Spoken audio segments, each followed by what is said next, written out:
Justice served in an honest fight. True crime tales till the verdict's right.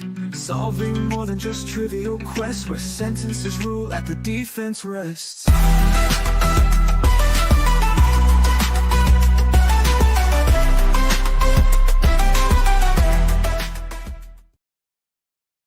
Well, well, well. What have I found here? Fancy meeting you here. What are the odds? Hello, hello. And welcome back. Welcome back. It's nice to be back, actually. It's nice. I really, really, really, really missed you all. Hello, my darling. Hello, sweetheart. Hello, Miss Palola's mum. How you doing? Hope you're not working too hard. Mr. Udaheft, what up? What up? No problem. There's actually not a lot to watch. It's probably better to listen. I don't know how many of you have seen the sentencing hearing of Koberger, but it was absolutely profound. Like, I was riveted. And I don't think there was a dry eye in the house, to be honest. And I don't generally enjoy watching sentencing hearings, but I couldn't turn it off. And then Tanya came and she took me down to get my lashes done today. And I said to her, "Did you watch the sentencing?" She's like, "No." And I'm like, "Oh, who am I going to talk to about it?" So we're here. So yes, I'm on the mend. I'm getting there. I'm home from a horrendous hospital stay, but we won't go there because that's just going to give me PTSD. Albeit to say that, yeah, I'm on the way up and not the way down, which is good. But next week, oh, fuck. I don't like it. I don't want to do it anymore. I don't want to do it. I have to see a specialist, dermatologist Monday, rheumatologist Tuesday, dental surgery Wednesday, GP Thursday. Just fuck my life. Just fuck it. Just enough. So, now I watched the sentencing hearing on EBD's channel, which was really informative because I got a different perspective from her as well. She's so good. She's awesome. But there's a couple of victim impact statements that I just blew me away.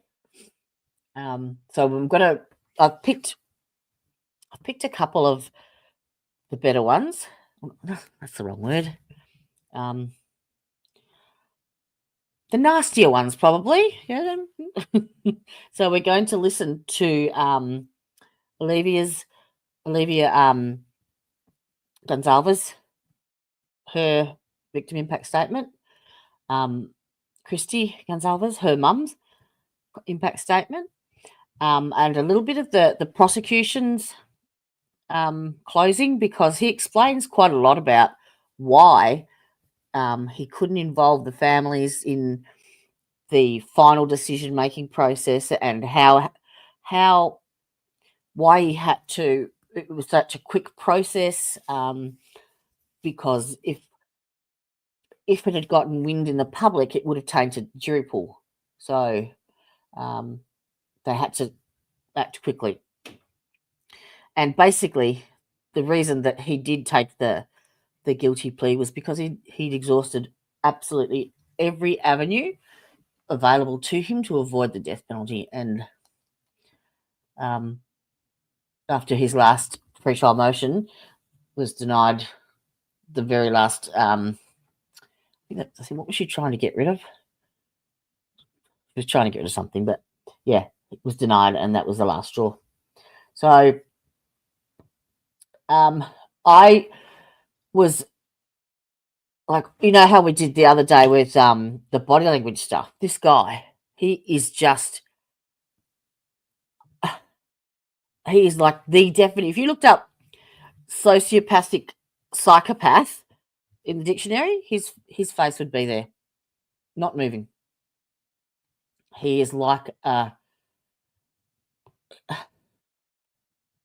is nothing there. It's just blank. The only time I saw anything different was his blink rate went up in Olivia's in her victim impact statement. But that's the only thing I saw different was his eyelids moving. In fact, the short that I made up the other day and posted, it looks like it's a still frame because he didn't move. And they actually allowed 2 days in court for this, but it didn't take that long. Did you guys? I watched it on Emily D. Baker. Did everyone see the post sentencing press conferences and stuff? Because that was interesting too, really interesting. I can pull that up later if you want to have a listen. But I can never say the name right. Kaylee's parents, that family, yeah, them. sorry, Kaylee. I don't mean it. I just can't say it. There were apparently, once the deal was made, the Latah County Police called the family in and actually went right through and explained exactly what happened to Kaylee, apparently, for them. And it's up to them whether they choose to disclose that. But they did say in their press conference that there were 2 weapons, not just one. She was stabbed 32 times, and apparently he made a mess of her face. So just Big Bubba's coming for you, mate. Every day without lube. That's justice right there. Kind of. Close to it. And also 314 documents unsealed dropped yesterday. I've managed to go through a few of them, and it's all transcripts of first responders, what they found walking through the crime scene when they found the sheath, how telling the families. Just, it gives me, I've got goosebumps. Just, it is horrific. It's like the chain of evidence type of, it's from the police department itself. And I think I've managed to download about 10. There's a lot of, transported laptop to blah, blah, blah, blah, blah. So I'm cutting all those out. But there's a lot to go through. So if anyone is interested in, it's bloody windy here. Anyone's interested in coming up and when we get to that bit and helping me read them, the link is at the top of the chat. You're welcome to join me, because I don't know if my voice will last that long. We'll get through what we can get through. So thank you again. Welcome back. Welcome back. Yeah. All right. The defense has been resting. Let's get into it, shall we? Now, that's the wrong layout. Come on. Mm-hmm. Nope. No, that'll do. Let's go. Okay. Now, this is Kaylee's sister, Olivia. Olivia Gonzalez, Kaylee's sister. Hello, I'd like to start by thanking the court for allowing me the time and opportunity to speak today. My name is Olivia, and I'm the big sister of Kaylee Gonzalez, and I was blessed to love Madison Mogan as a sister too. Have you watched this, Palola's mum? Have you heard this? The sentencing hearing?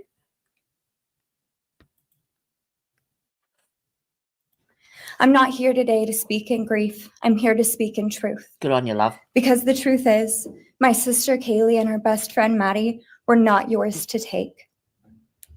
They were not yours to study, to stalk, or to silence. They were two pieces of a whole, the perfect yin and yang. They are everything that you could never be. Loved, accepted, vibrant, accomplished, brave, and powerful. Because the truth about Kaylee and Maddie is they would have been kind to you. If you had approached them in their everyday lives, they would have given you directions, thanked you for the compliment, or awkwardly giggled to make your own words less uncomfortable for you. In a world that rejected you, they would have shown mercy. Because the truth is, I'm angry. Every day I'm angry. I'm left shouting at the inside of my own head everything I wish I could say to you. The truth about me is when I heard the news, I didn't cry. I listened for them. I promised them I would. Such a strong that I would woman. fight for them, that I would show up no matter what it cost me. I swore I'd never let them feel alone.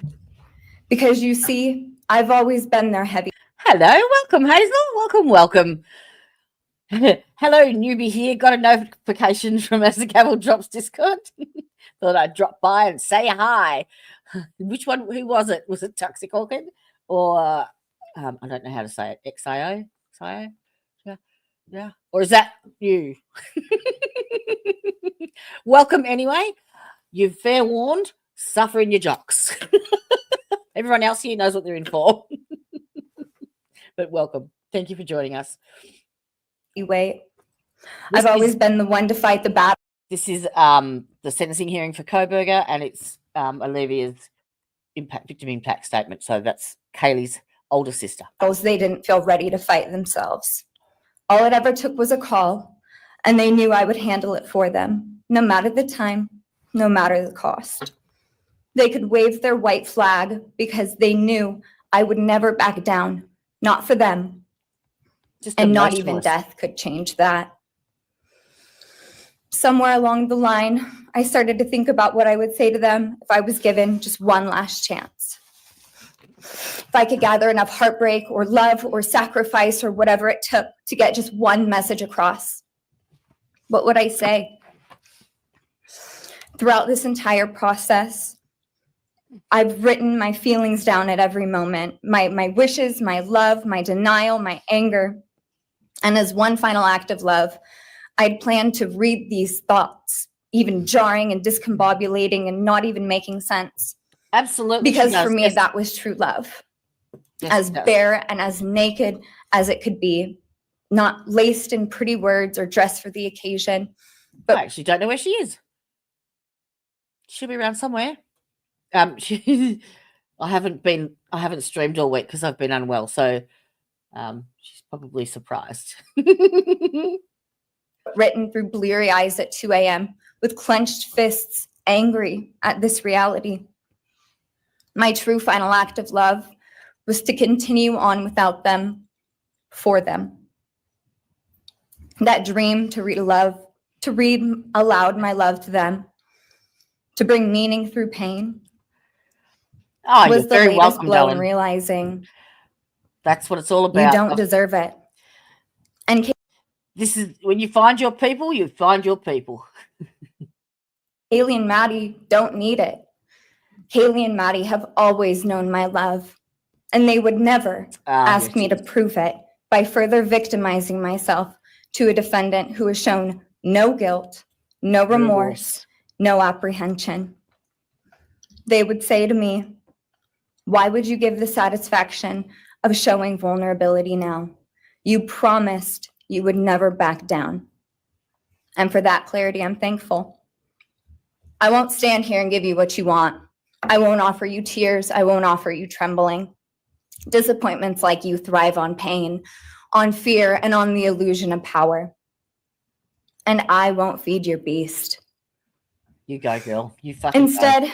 I will call you what you are. Sociopath. Mm-hmm. Psychopath. Yep. Murderer. Yep. I will ask the questions that reverberate violently in my own head, so loudly that I can't think straight most any day. Some of these might be familiar, so sit up straight when I talk to you. Yeah, do as you're fucking told. How was your life right before you murdered my sisters? Did you prepare for the crime before leaving your apartment? Yep. Please detail what you were thinking and feeling at this time. Why did you choose my sisters? Before making your move, did you approach my sisters?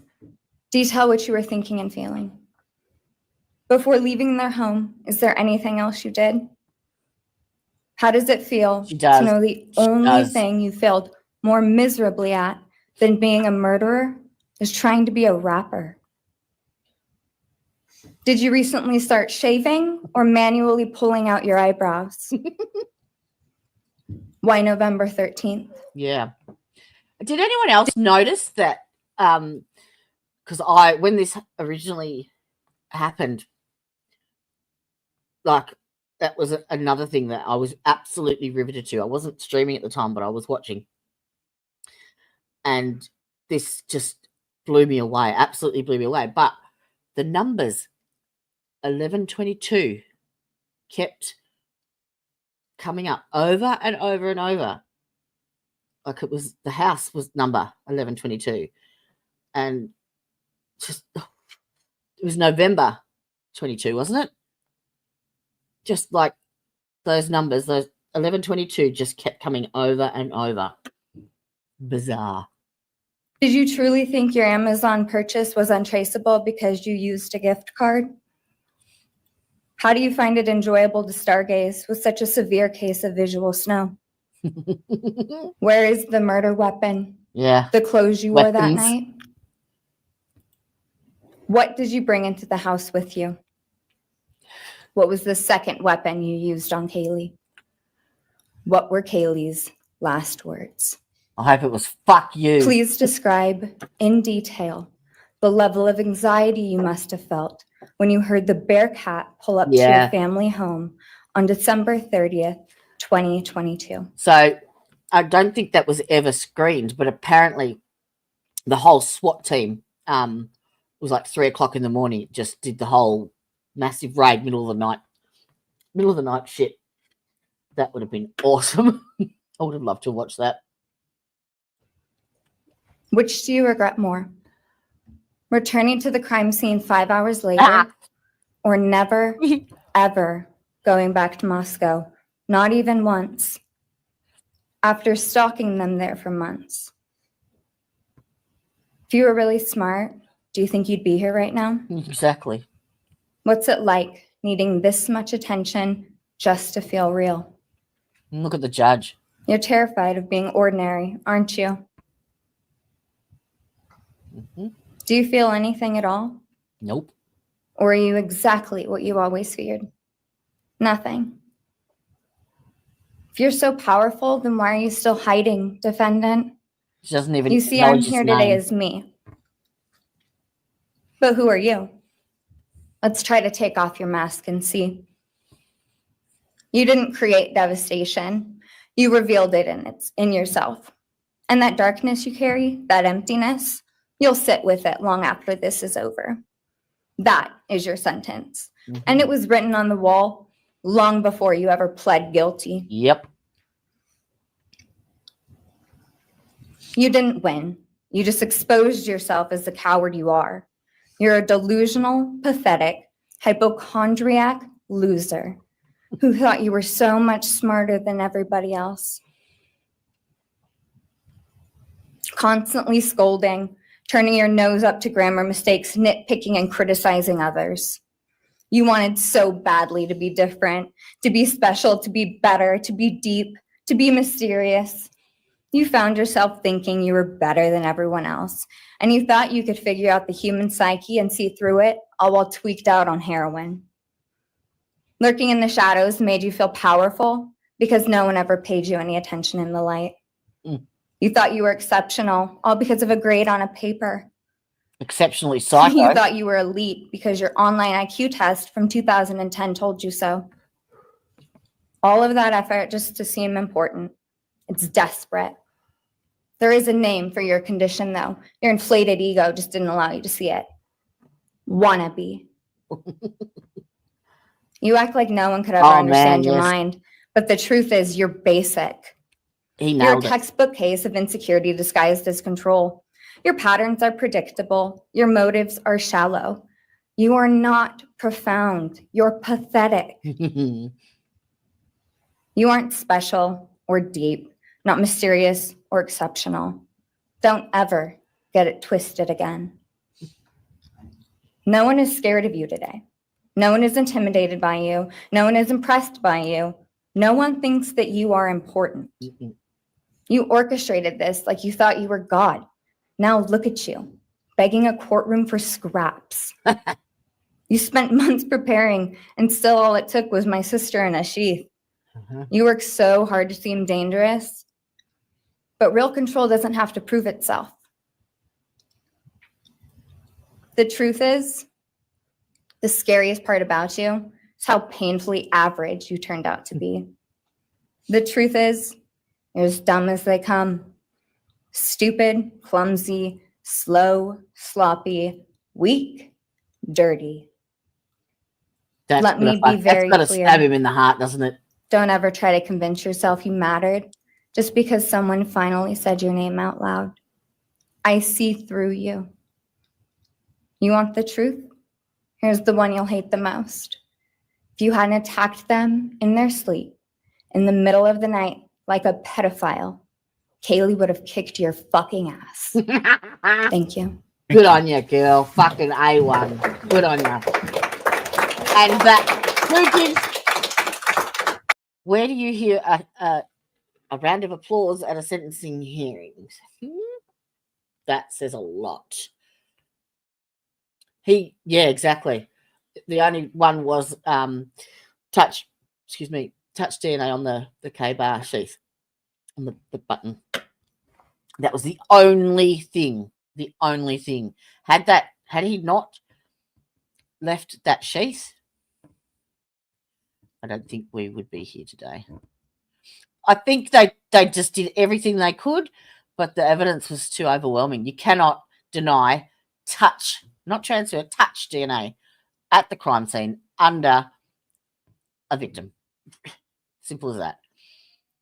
They did. Yes, they did. Yep. And that's pretty much all they could do because he was going to lose. All right, so let's listen to Christy because she... Oh, it's straight after hers, I think. Is it? I queued it up here anyway.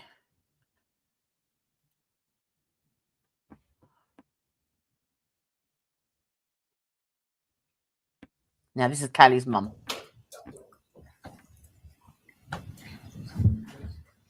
Amazing.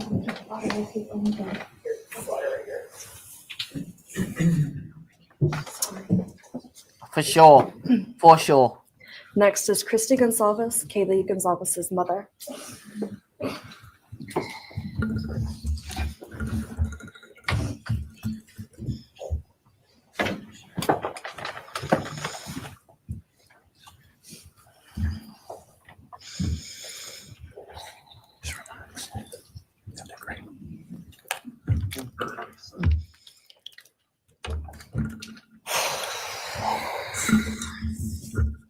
How hard would that be?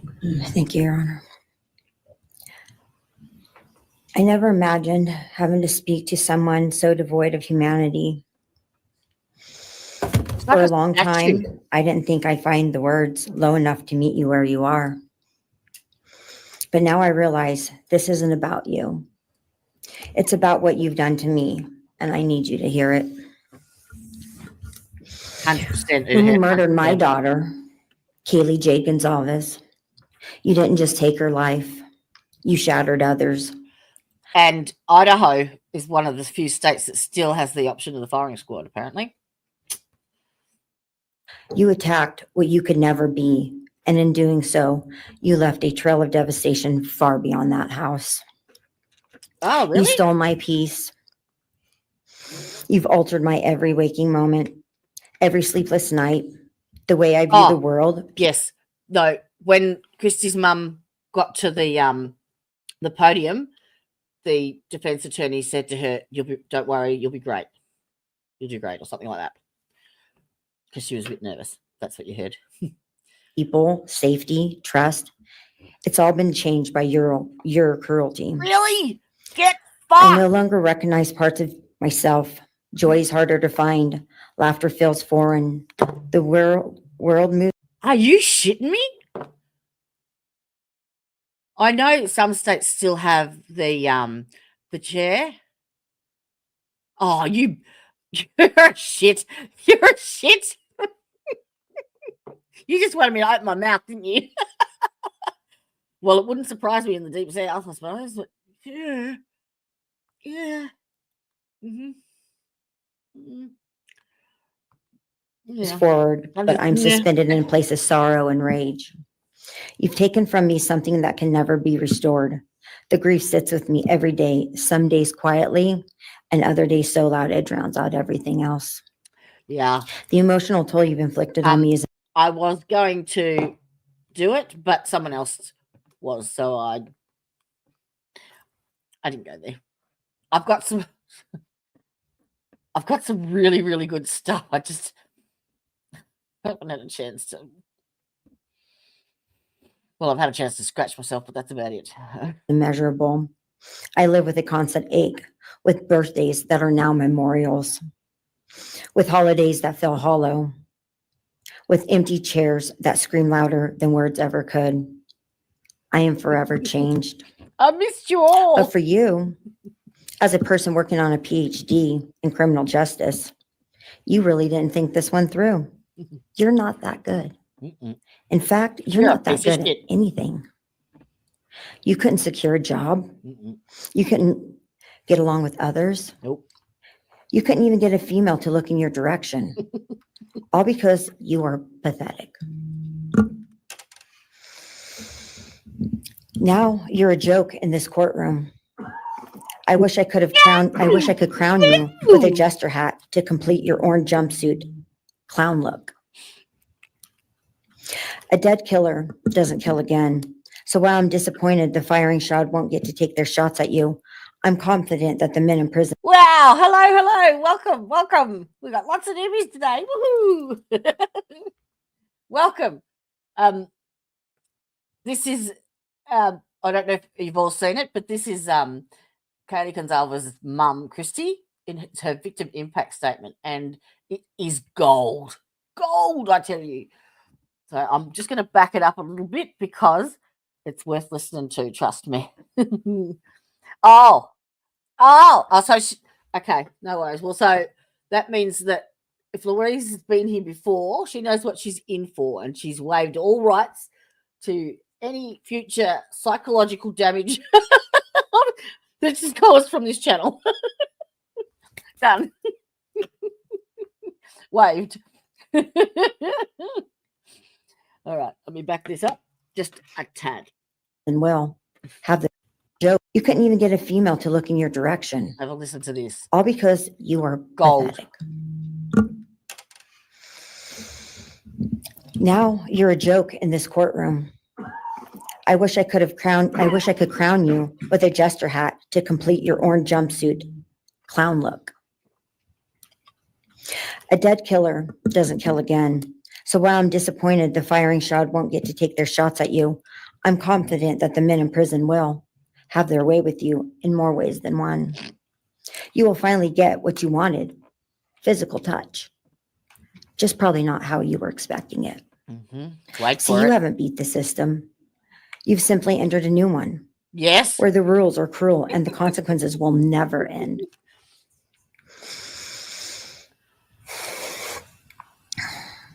You are entering a place where no one will care who you are and no one will ever respect you.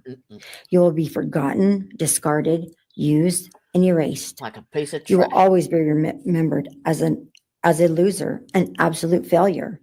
And when those prison doors slam shut behind you, I hope that sound echoes in your heart for the rest of your meaningless days. I hope it reminds you of what we all already know. You're nothing. May you continue to live your life in misery. You are officially the property of the state of Idaho, where your fellow inmates are anxiously awaiting your arrival. But it's okay, because they're there to help you.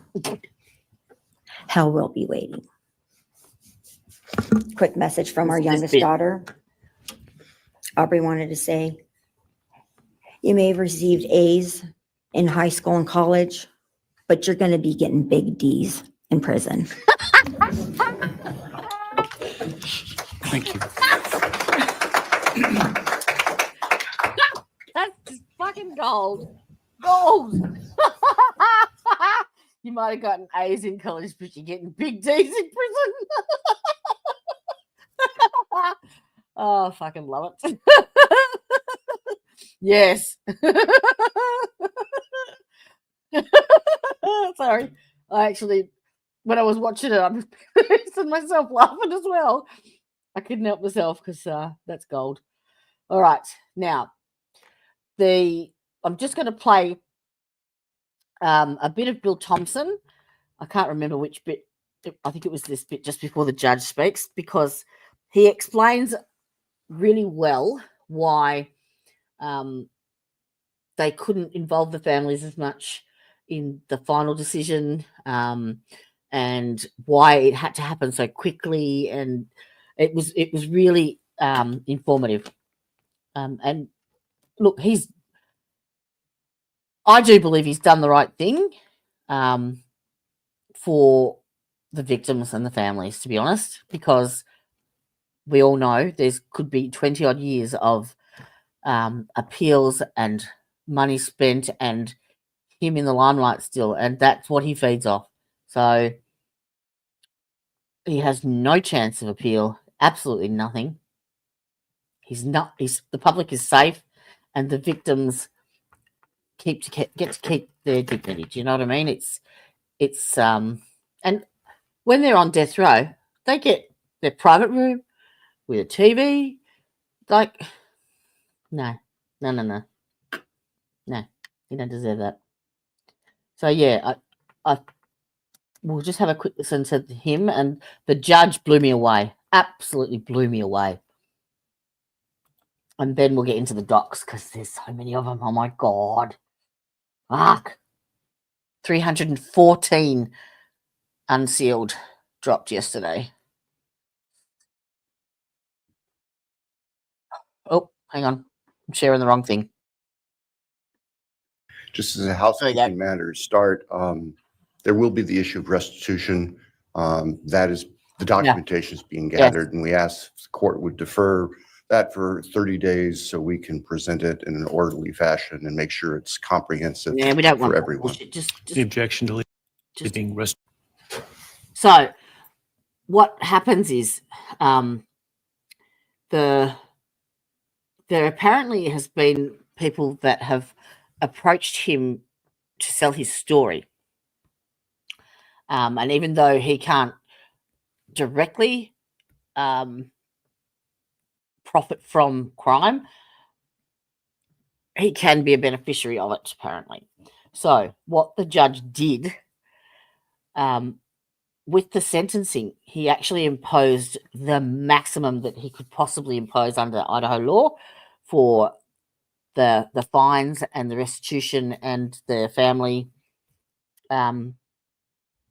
dividends type of thing. Not that you can put a price on a child's life, but I think it accrued to somewhere over the $700,000 mark, which means that if there is any money made or profited from him selling the story, all that has to get paid first. You cannot achieve anything else. So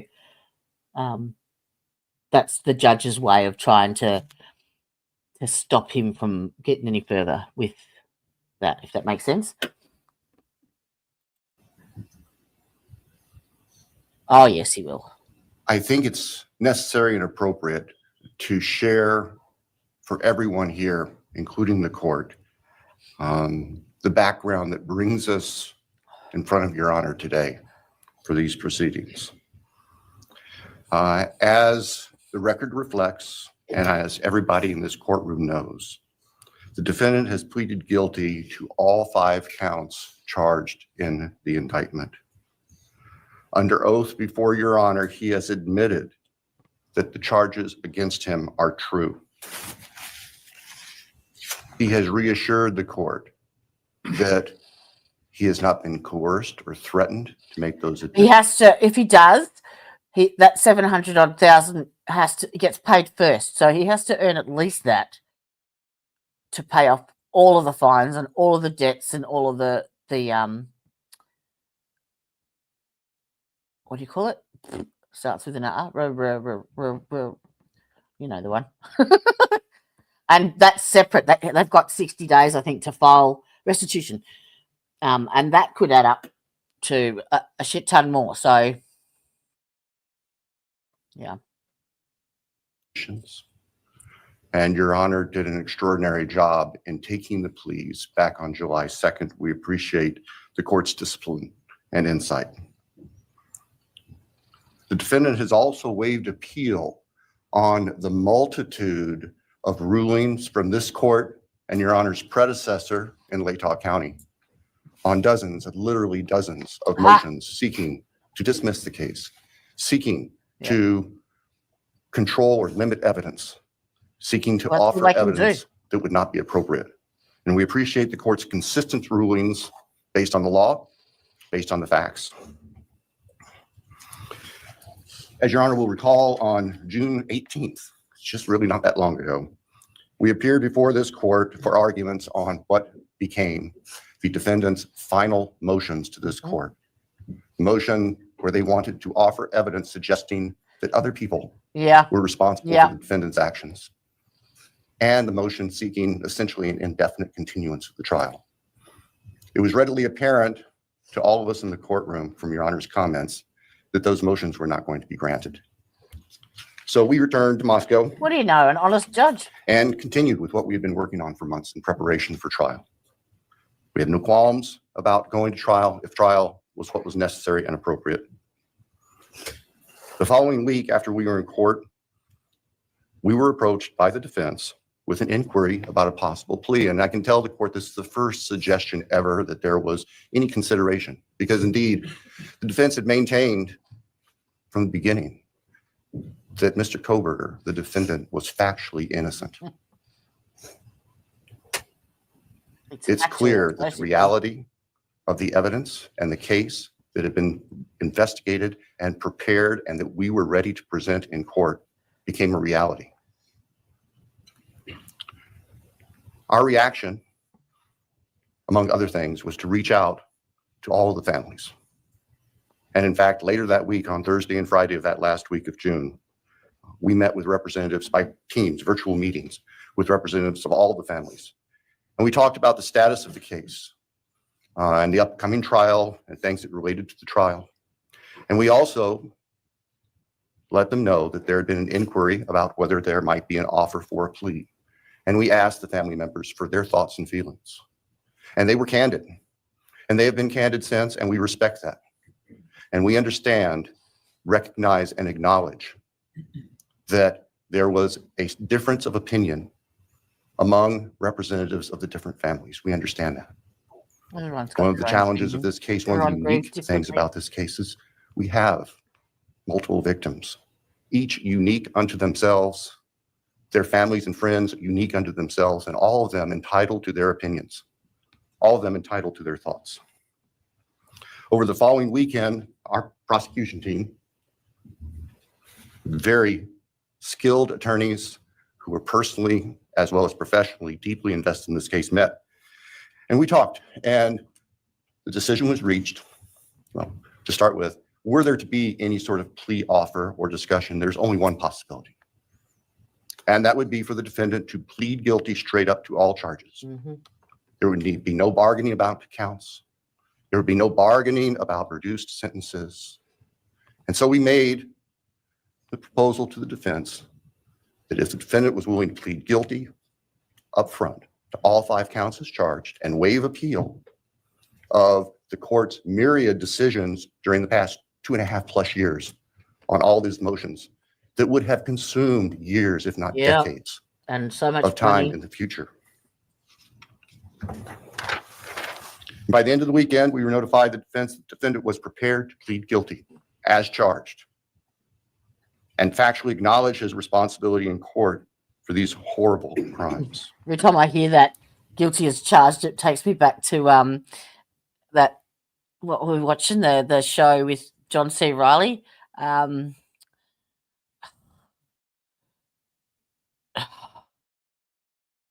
that's gonna shit me. Where he was the singer. Are you ready, darling? I'm always ready. I can't remember his name. I hate my brain. I'm guilty as charged. It'll come to me. You watch and I'll blurt it out in the middle. Obviously, those discussions and negotiations were confidential. And as Your Honor noted, I believe. Oh, hang on. Well, what am I missing? Sorry, I was watching. Yeah. Look, I think that the prosecution protected the victims. He did his job to protect the victims, and it's not. It is about the families, but ultimately, he's the voice of the victims, and they didn't have a say in this. And nobody wants them to be exposed in the way they would be exposed in a trial. I'm sorry, that's just. I think it is much more respectful to leave it at is. And look, the families don't know the role and the process of the death penalty, and they're not guaranteed at the end of it. I mean, yeah, I'm pretty sure they probably could have got there, but you just don't know, and you don't get closure. He wins because he's constantly on your mind, and I really think that in a few years when they look back on it, I think they'll agree eventually, hopefully, and get some peace out of it. I'm pissed he gets what? To buy a TV and a laptop. Oh, does he? How come? Yeah. Yes, he would. Yes, 100% agree. And yes, he will get his due diligence while he's on his knees. He'll have pistol grip ears within the first week. You watch. I'm pissed off as well too. I don't know why they just didn't do. Yeah. Well, look, they've got plenty of time. You might get shanked first week. You never know. All right. So what have we got? A company said they were paying us for. Oh. Yeah. Look, there's going to be lots and lots of fucking shit coming out now. Just like the Karen Reid trial. Someone will just, yeah, probably. Now, what happened with that? What?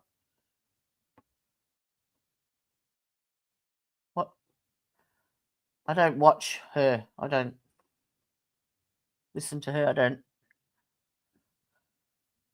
Well, it was a pretty strong chance, I reckon. Pretty strong.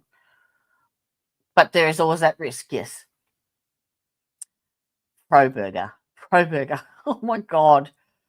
2 minutes talking. Really? Showing my picture and video and trying to get his chat to roast me during. What video?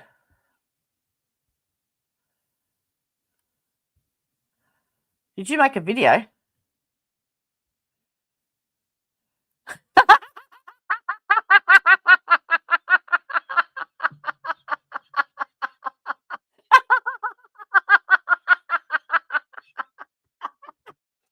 So you didn't poke the beast at all, did you?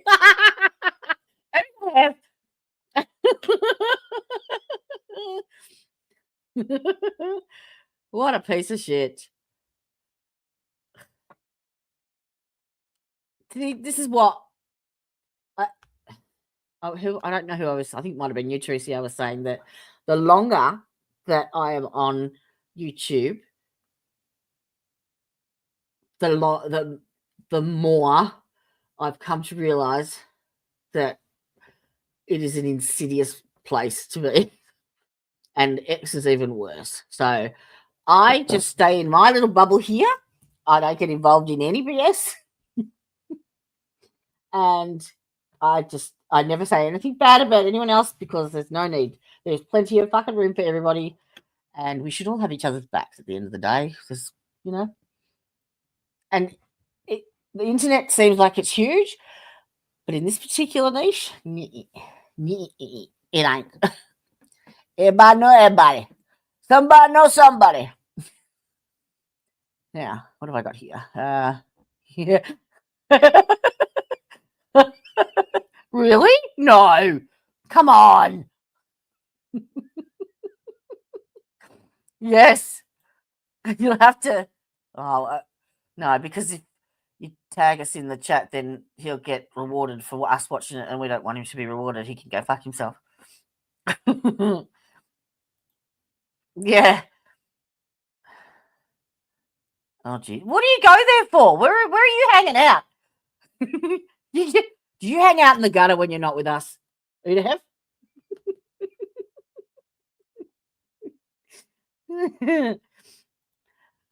Yes. Oh, Elizabeth Udia.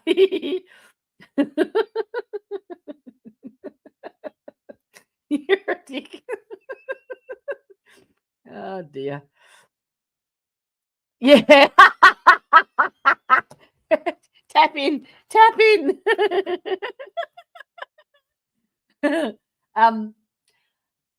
What? Okay. Can you do me a favor, darling? With your little wrench there, would you mind dropping the Discord link in the chat for the ladies, please? Please? That's your punishment. I'm poking the bear. That was necessarily so, because if the defendant had decided not to plead guilty, it would have been devastating to our jury pool for there to be public information that there had been consideration by either party to a plea resolution. And protecting the prospective integrity of a trial after so many years was paramount. Yep. So the end of the weekend came. We notified the victims' families of what had occurred. I recognize and acknowledge personally, and I respect the fact that of these fine, suffering people here, not everybody agreed with the decision we make. I accept that. It's my responsibility at the end. I recognize that that's the duty of the office that I hold. Thank you. So now, it is time for the judicial system to impose final judgment and close the door on this chapter of these tragedies. As the court is aware, by the agreement of the parties, it is the state's prayer. Perhaps have the Elmo police turned on.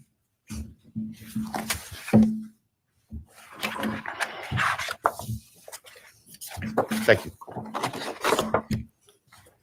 Then on count one, the felony burglary, the court sentenced the defendant to the maximum period. The judge now.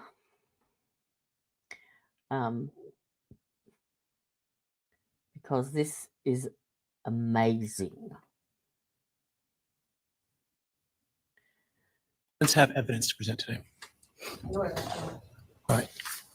Defense wish to make argument today. You do not wish to make arguments. Mr. Koberger, along with his legal team, is prepared for the court's interjudgment. All right, Mr. Koberger, you have an opportunity to make a statement if you wish to. I There's take no it you need are declining. for anything else. I've got the time or the energy.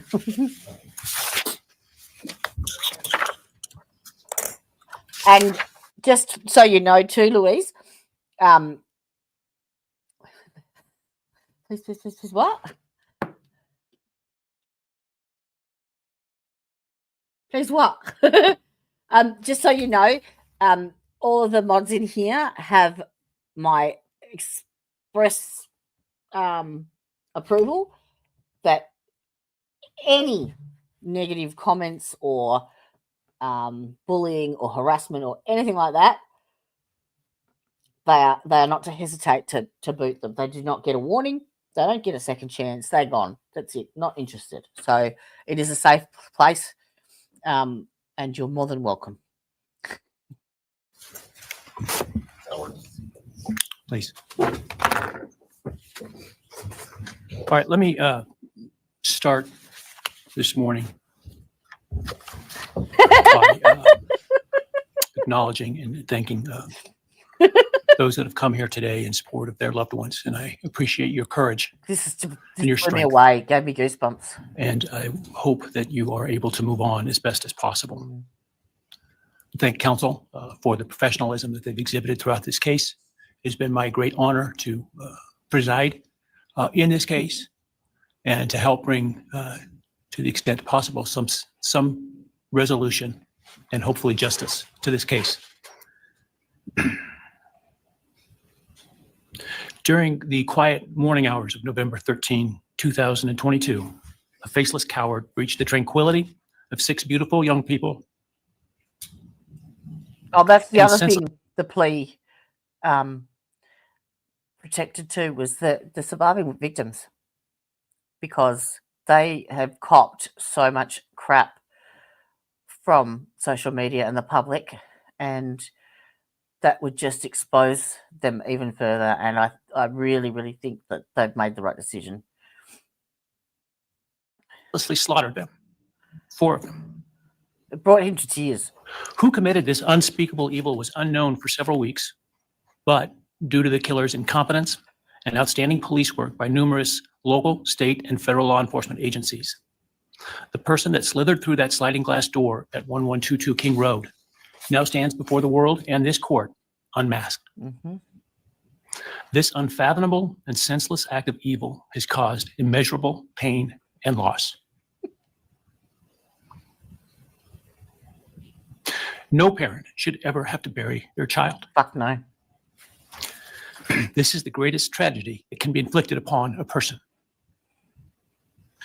Parents who took their children to college in a truck filled with moving boxes had to bring them home in hearses lined with coffins. The loss this killer inflicted was not just the death of these people's children, siblings, grandchildren, as we've heard today. It has ripped a hole in their soul, destroying a special part of their very essence. He would know every detail of this case. So can you imagine? Fuck. He's had to live this for 3 years. Any person who is a parent You like defines one of themselves those. foremost as such. It is their existence and purpose of being. And it has been stolen from these parents.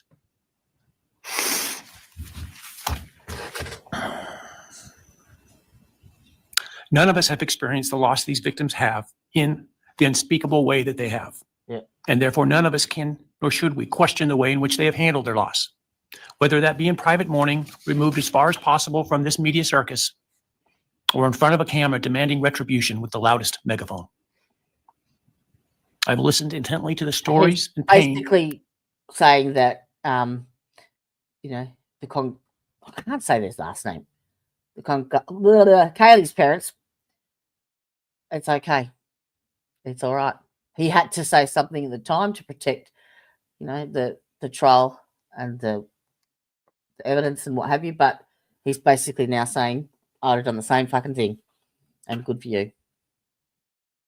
That have been shared today with great awe at the courage and resilience of the surviving family members of those wonderful children. I've listened also to the surviving roommates, both in person and through their friends. And I can't think of how, frankly, courageous they have been despite the hell that they have faced by uncaring people who have come up with all kinds of crazy theories about 2 kids simply being kids.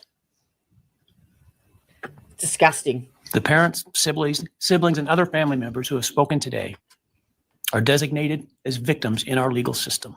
But going forward, I hope that they can shed that label, as it gives too much power to the evil that condemned them to that role. Aww.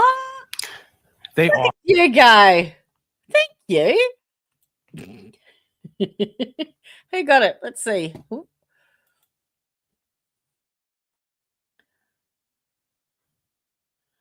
Where is it? Oh, Brian, you have the you have the top fan award at the moment. This is a new thing. You are number 1 in the chat. Now, where is? Oh, it's a bit behind. Sorry. Who got it? Who got the membership? Come on, show me. It's coming.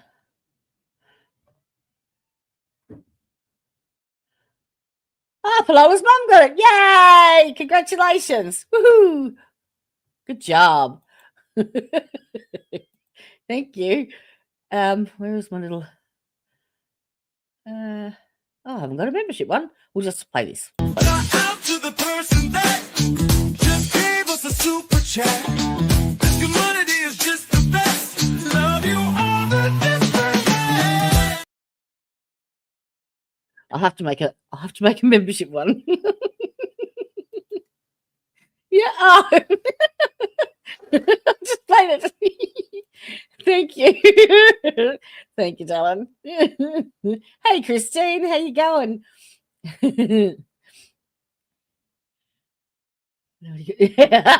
Yes, indeed.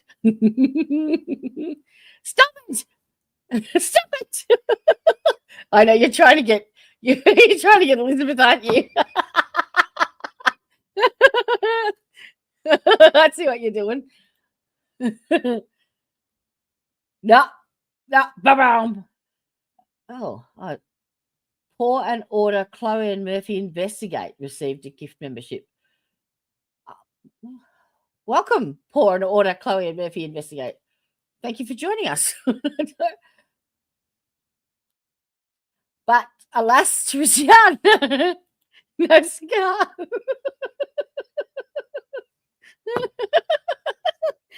Do you know, it is absolutely ridiculous that I can't gift someone a membership of my own.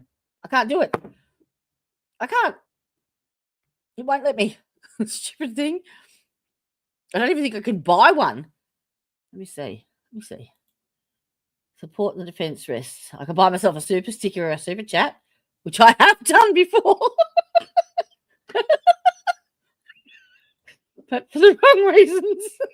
But I cannot buy a membership. I cannot gift one. Don't ask me, ask the Jim. Are and should be known as survivors, fighters, and foremost as witnesses to the tremendous lives of value and unbounded promise of these 4 young people. But those speaking today and those who did not speak, but who carry the same burden, the same loss, now carry forward the memories of these now perpetually young people, these forever children. These survivors carry the responsibility of ensuring that the voices of these children, Maddie, Kaylee, Xana, and Ethan, are never forgotten, and the positive impacts that they have had on so many lives are never minimized, and that the love they shared, the light that they shined onto others is forever celebrated. As we sit here today, this case is ending, and we are now certain who committed these unspeakable acts of evil, but we don't know, and what we may never know is why. Why? I share the desire expressed by others to understand the why, but upon reflection, it seems to me, and this is just my own opinion, that by continuing to focus on why, we continue to give Mr. Koberger relevance. Yep. We give him agency, and we give him power. Yep. The need to know what is inherently not understandable makes us dependent upon the defendant to provide us with a reason, and that gives him the spotlight, How can the you attention, comprehend and the power he incomprehensible? appears to crave. Yet even if I could force him to speak, which legally I cannot, how could anyone ever be assured that what he speaks is the truth? Absolutely. Do we really believe, after all of this, he's capable of speaking the truth or of giving up something of himself to help the very people whose lives he destroyed? Rather, I suspect the so-called self-serving and aggrandizing untruthful bits, leaving people wanting more information, more insight, and thus enhancing even further the power he seeks to hold. Yep. Even if we could get truthful insight into his why, I suspect it would not in any way quench one's thirst for actually understanding why in the first instance. Because there is no reason for these crimes that could approach anything resembling rationality. I might email her. No conceivable reason could make any sense. And in the end, the more we struggle to seek explanation for the unexplainable, the more we try to extract a reason, the more power and control we give to him. In my view, the time has now come to end Mr. Koberger's 15 minutes of fame. It's time that he be consigned to the ignominy and isolation of perpetual incarceration. I know there has been concern about him collaborating on books or movies or other media projects, and I truly hope that someone does not stoop to affording him this spotlight that he desires in the name of clicks, royalties, or profits. I just say Maldo. While criminal behavioralists should study him away from the spotlight in an attempt to prevent other would-be killers from acting on their worst impulses, there should be no need for that to spill over into the public eye. The great Idaho jurist Edward Lodge was known for trying to find something positive about every person he ever sentenced. Oh, this is And with over a half a century as a trial judge, that was a lot of people. This was often challenging, and I recall in one case he said that the best he could come up with was the defendant had good penmanship. Truth be told, I'm unable to come up with anything redeeming about Mr. Koberger because his grotesque acts of evil have buried and hidden anything that might have been good or intrinsically human about him. His actions have made him the worst of the worst. Even in pleading guilty, he's giving nothing hinting of remorse or redemption, nothing suggesting even a recognition or understanding, let alone regret for. Look at it. Look at it. There's nothing. Nothing. There is no soul there. None. Pain that he has caused. And therefore, I will not attempt to speak about him further, other than to simply sentence him so that he is forever removed from civilized society. Accordingly, based upon his conduct, and based upon the record before this court, recognizing the standards that govern this court's sentencing decisions as set forth in State v. Hill, I hereby sentence Mr. Koberger as follows. On count 1, burglary, 10 years fixed, 0 years indeterminate.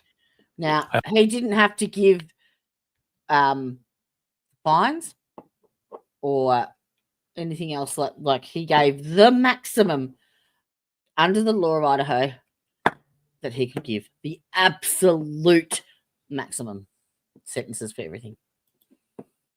Oh shit. Picked the wrong thing. Stupid.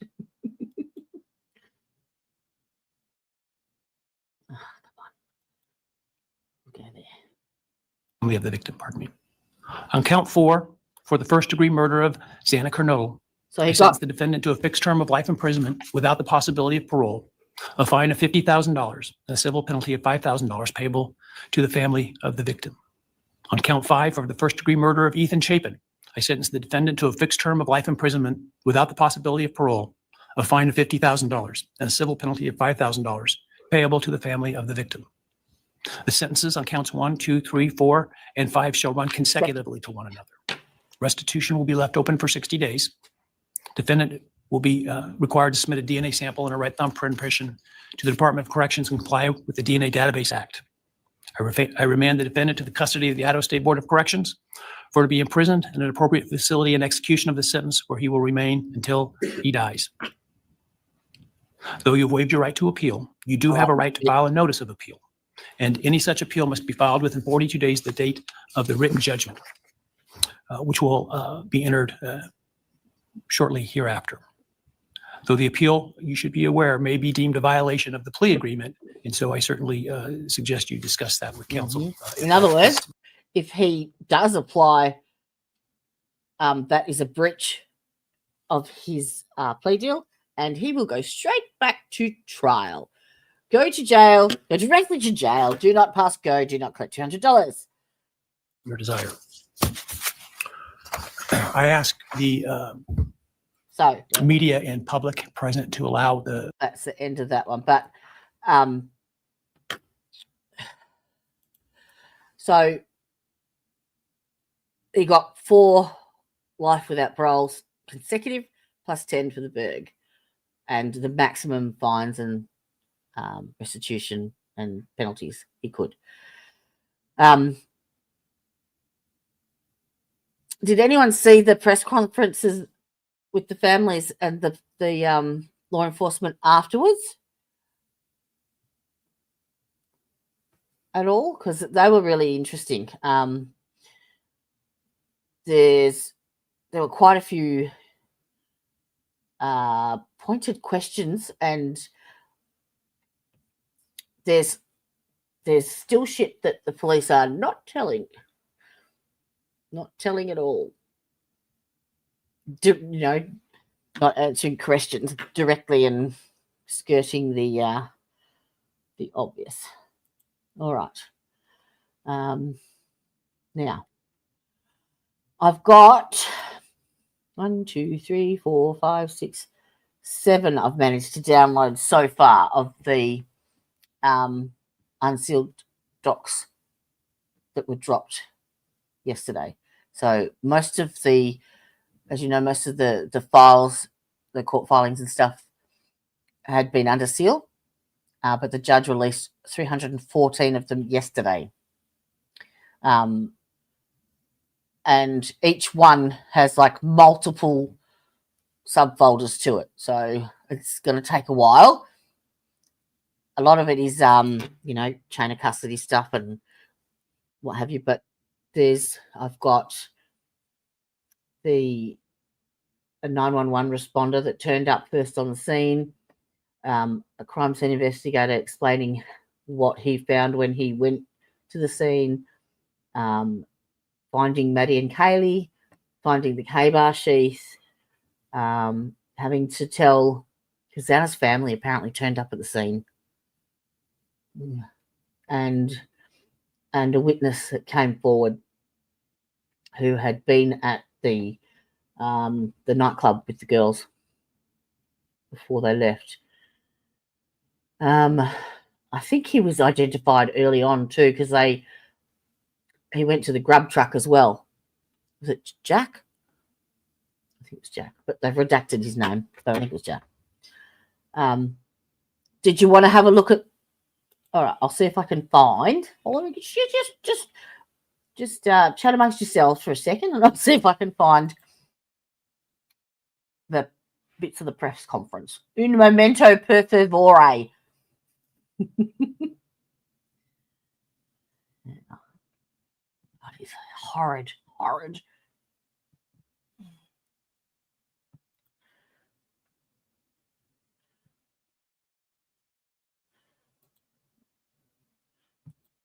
Okay. Press conference. Here we go.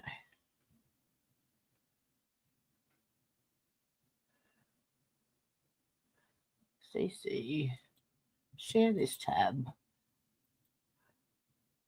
Thank you, Emily, for sharing this with us.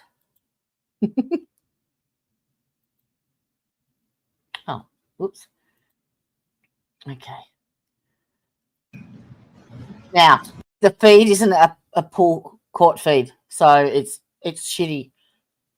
It glitches and the audio comes in and out. So you just have to.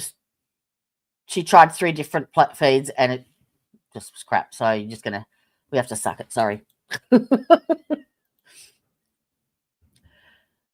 I don't know, but I don't think the 314 that were dropped yesterday are even scratching the surface, to be honest. And it was truly awe-inspiring. You go through the entire trial, there are moments of lightness, even. Well, there was a gag order. First off, that you very much I want wanted. to thank the folks here in Ada County. I can tell you, I would much prefer to be in Latah County right now and be able to talk to the people most directly impacted by this. But Ada County has been a phenomenal support and protector for the integrity of this case. And I just want to send that shout out right now. So today, you were all, I think, listening in either in person or with the live stream. We have reached the conclusion of the judicial process. And we believe we've achieved accountability and finality and certainty for everyone who has suffered from this, so we can try to move on. There is finality. As you are aware, Mr. Koberger pleaded guilty to all 5 counts of the indictment. We were with the and his deputy family. You all saw the group picture, and you've seen that group picture. Judge Hippler talked today about, I guess, the fallacy of expecting answers. There would be some miraculous coming clean and disclosure from the defendant. That wouldn't happen at trial either. In the first instance, as the judge said, he doesn't have the power to compel that. We, You can't do that state, either. don't have the power to compel that. Nope. As a practical matter, it would not be helpful. It would give him He a cried her forum way through this. to share whatever he thought to sentencing. control the dialogue. Not going to happen to our victims. We can't allow that to happen. Good on you, sir. So I'll say this with caution. I look forward to your questions. I will be perfectly honest with you. I will answer them as best I can. If I can't tell you the answer to something, I'll tell you. And I ask for your assistance and your respect as we walk through that, because there are still people who are suffering, and I'm not going to victimize families. I'm not going to victimize the deceased again. Good. And I'll just tell you that if we get those sorts of questions. He's not going to answer We'll get them. that in a little bit. Right now, what I would like to do is hand the podium over to Colonel Bill Gardner from the Idaho State Police so he can share his agency's perspective on this. Thank you. Thanks, We're Bill. going to hear from each agency before we Good get to afternoon, questions. everyone. I'm Colonel Bill Gardner, Director of the Idaho State Police. To the families, your courage and strength throughout this painful I like their process hats. indeed kept us moving forward. I had no idea. Your strength, and particularly your love for one another, was inspiring What's in the hat? and motivated all of us. You've carried a burden no one should ever have to bear.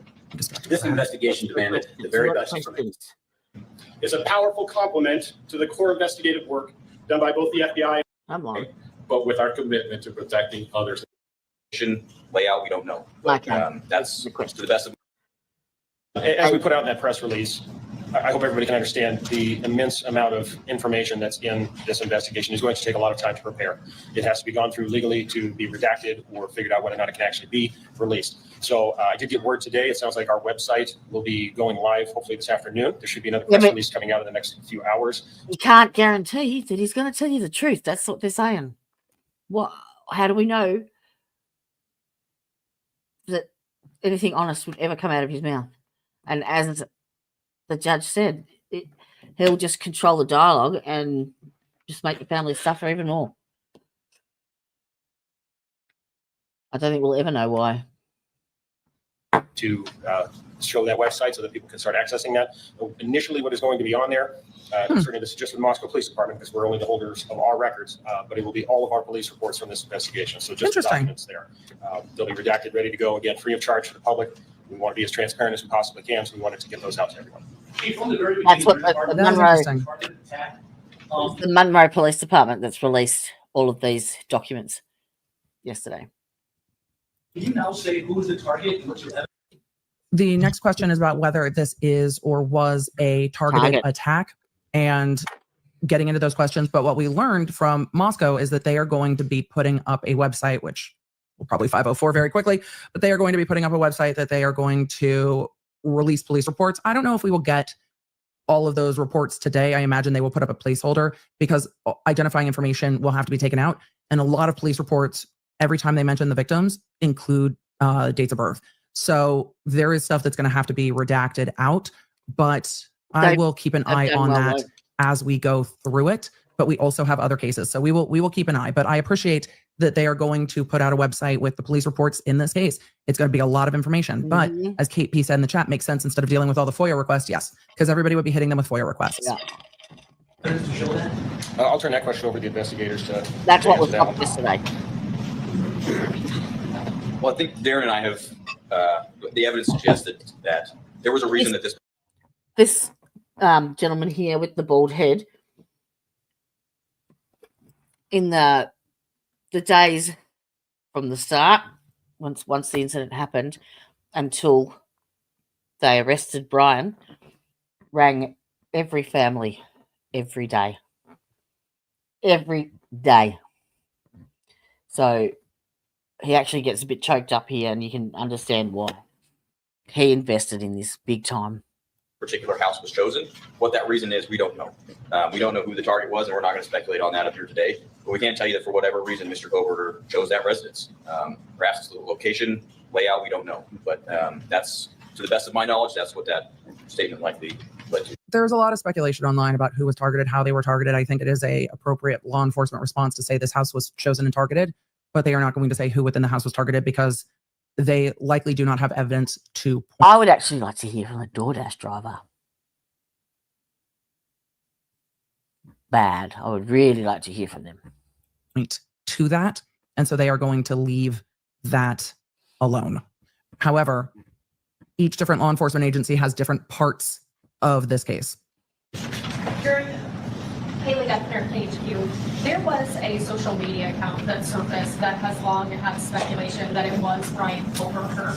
Can you talk at all about the Papa Roger potential connection, if any? Right. There was no connection. There wasn't at all. We looked into every bit of it. We took a deep dive into it. We researched it. It was not. It was not. Thank you. There's no connection. It's not him. That's what they said.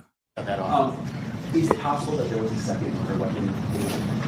Not just tonight. Watch the pause. Watch the pause. Oh, that's a big pause face. That's a big pause face. That's a big pause face. Oh, you're more than welcome to say that. Okay. That's what we're here for. The question was, is there a second murder weapon? Did you see that pause face? Deep dive into it. We researched it. I backed up. I wanted to see that again. It was not. It was not. Thank you. Cut that off. Is it possible that there was a second murder weapon? Not just tonight. Sir, your face has subtitles. Is it possible? All the evidence shows and tells us that he used a knife, a K-bar knife, and that's a weapon we believe was used to commit all the murders. It sounded like Yep. He's not telling us. There's more to that answer. Yep. We're going to have to wait to find out what the more is, but there is more to that answer. So, whether or not there was an additional weapon, however, and we heard that in the impact statements today in court. However, I don't know how much we will get from, or if the autopsy reports will be released, but we will see. That was an incomplete response.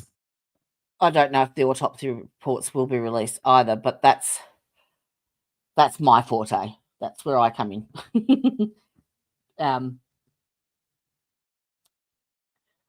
For the newbies, I actually was a registered nurse for many years, working in intensive care and coronary care as well. So I can interpret and understand all of the medical jargon stuff. So that's the bit that I enjoy the most. It's probably the most gruesome bit, but that's not for that reason. Did the older sister, yes, she did. Yes. And the we'll scroll. Is it before this or after it? Hang on. I think it must be before. Yeah, I'll go back to it. Remind me, because they interview the Katie's parents, and they do say it again. And the brother that didn't get up in court and say his victim impact statement says it in their press conference at the end. So remind me once we've seen this to go back. the Gonzalez family said that there was a second weapon that was from Haley's office. The question is circling back on that, saying that Kaylee's family said there was a second weapon used on Kaylee. The Gonzalez family said that there was a second weapon that was from Haley's office. Politically correct answer. Right. Out of respect for the families, that's something that you'll have to get from them if they wish to share that with you. Hand in the wrong place. Hand. That's not an answer. Hand. Excuse me. The Gonzalez family said there was a second weapon. Out of respect for the family, we cannot answer that. You'll have to get that from them. Mm-hmm. I wish that hand hadn't gone up in front of his face. Out of respect for the families, that's something that you'll have to get from them if they wish to share that with you. It'd probably be through them, not to us. And one more question. You said that it seemed like he chose that house. There's no clues as to why he chose that house. You know, after working in Moss over several years as Chief Dollinger, that area is frequented by many, many people at all hours of the night when college is in session. So what Darren and I have surmised is that perhaps it's the old hiding in plain sight. There's lots of people around. There's lots of vehicles around at all hours. It's not isolated. That's where that comment comes from. It does. And no, it doesn't make sense. And it's if you're in that neighborhood. It makes a lot of sense to be in a neighborhood where there's a lot of people at all hours, because you don't stand out if you're in the neighborhood at all hours. He studied that, remember?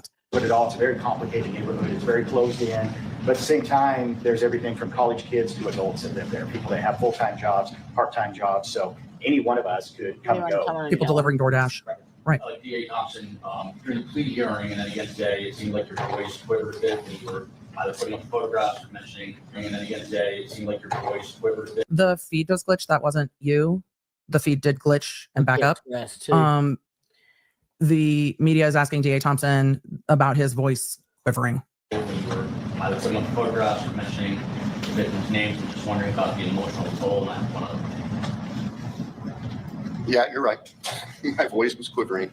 Y'all were in there. There's a lot of powerful emotion. The losses are almost indescribable. And maybe my filters aren't as good as they might have been 45 years ago when I started in this business.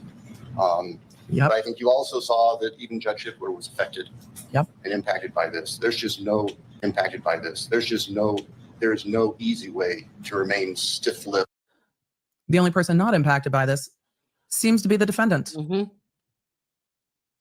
But yes, the feed is glitching just a little bit, so it's not y'all. But yeah, everyone else in the courtroom was impacted by the emotion. The defendant was not. And dry-eyed through this kind of tragedy. There just simply isn't. I'm sure you're not aware of this yet, but He said there was no way to just stay dry-eyed. I mean, unless you have no empathy.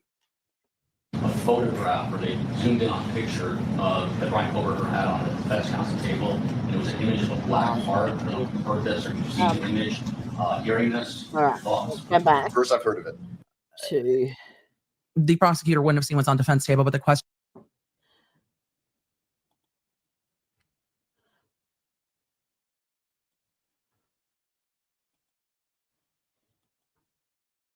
okay. And we have him where he belongs. So for that, we are thankful for all the men and women that put the work together, put this case together, and what's this What was my part of the court system was a little ugly, but This is the we got that Gonzalez family. conviction, and we're glad to be moving on. Glad we can move on. Steve, the family or the judge talked about how we may never know why, and it may not be worth it to try to answer why.